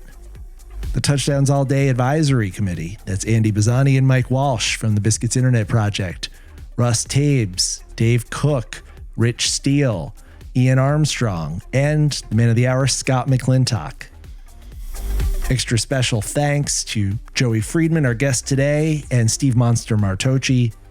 And as always, my heartfelt appreciation goes out to Lisa Gutwillig, Deb Brownstein, Angelica Magner, Sandra O'Quinn, Andrea Rivers, and Avery McMahon.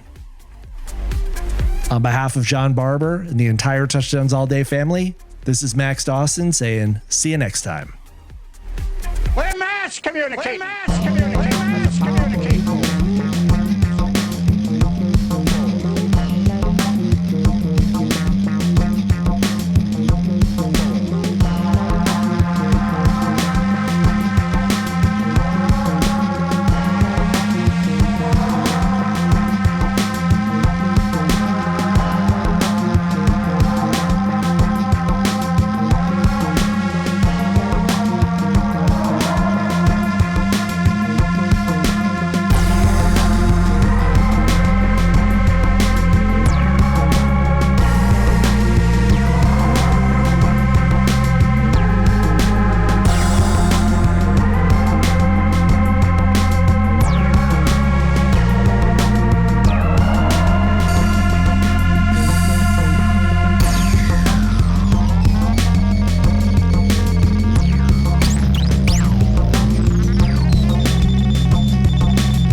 Osiris.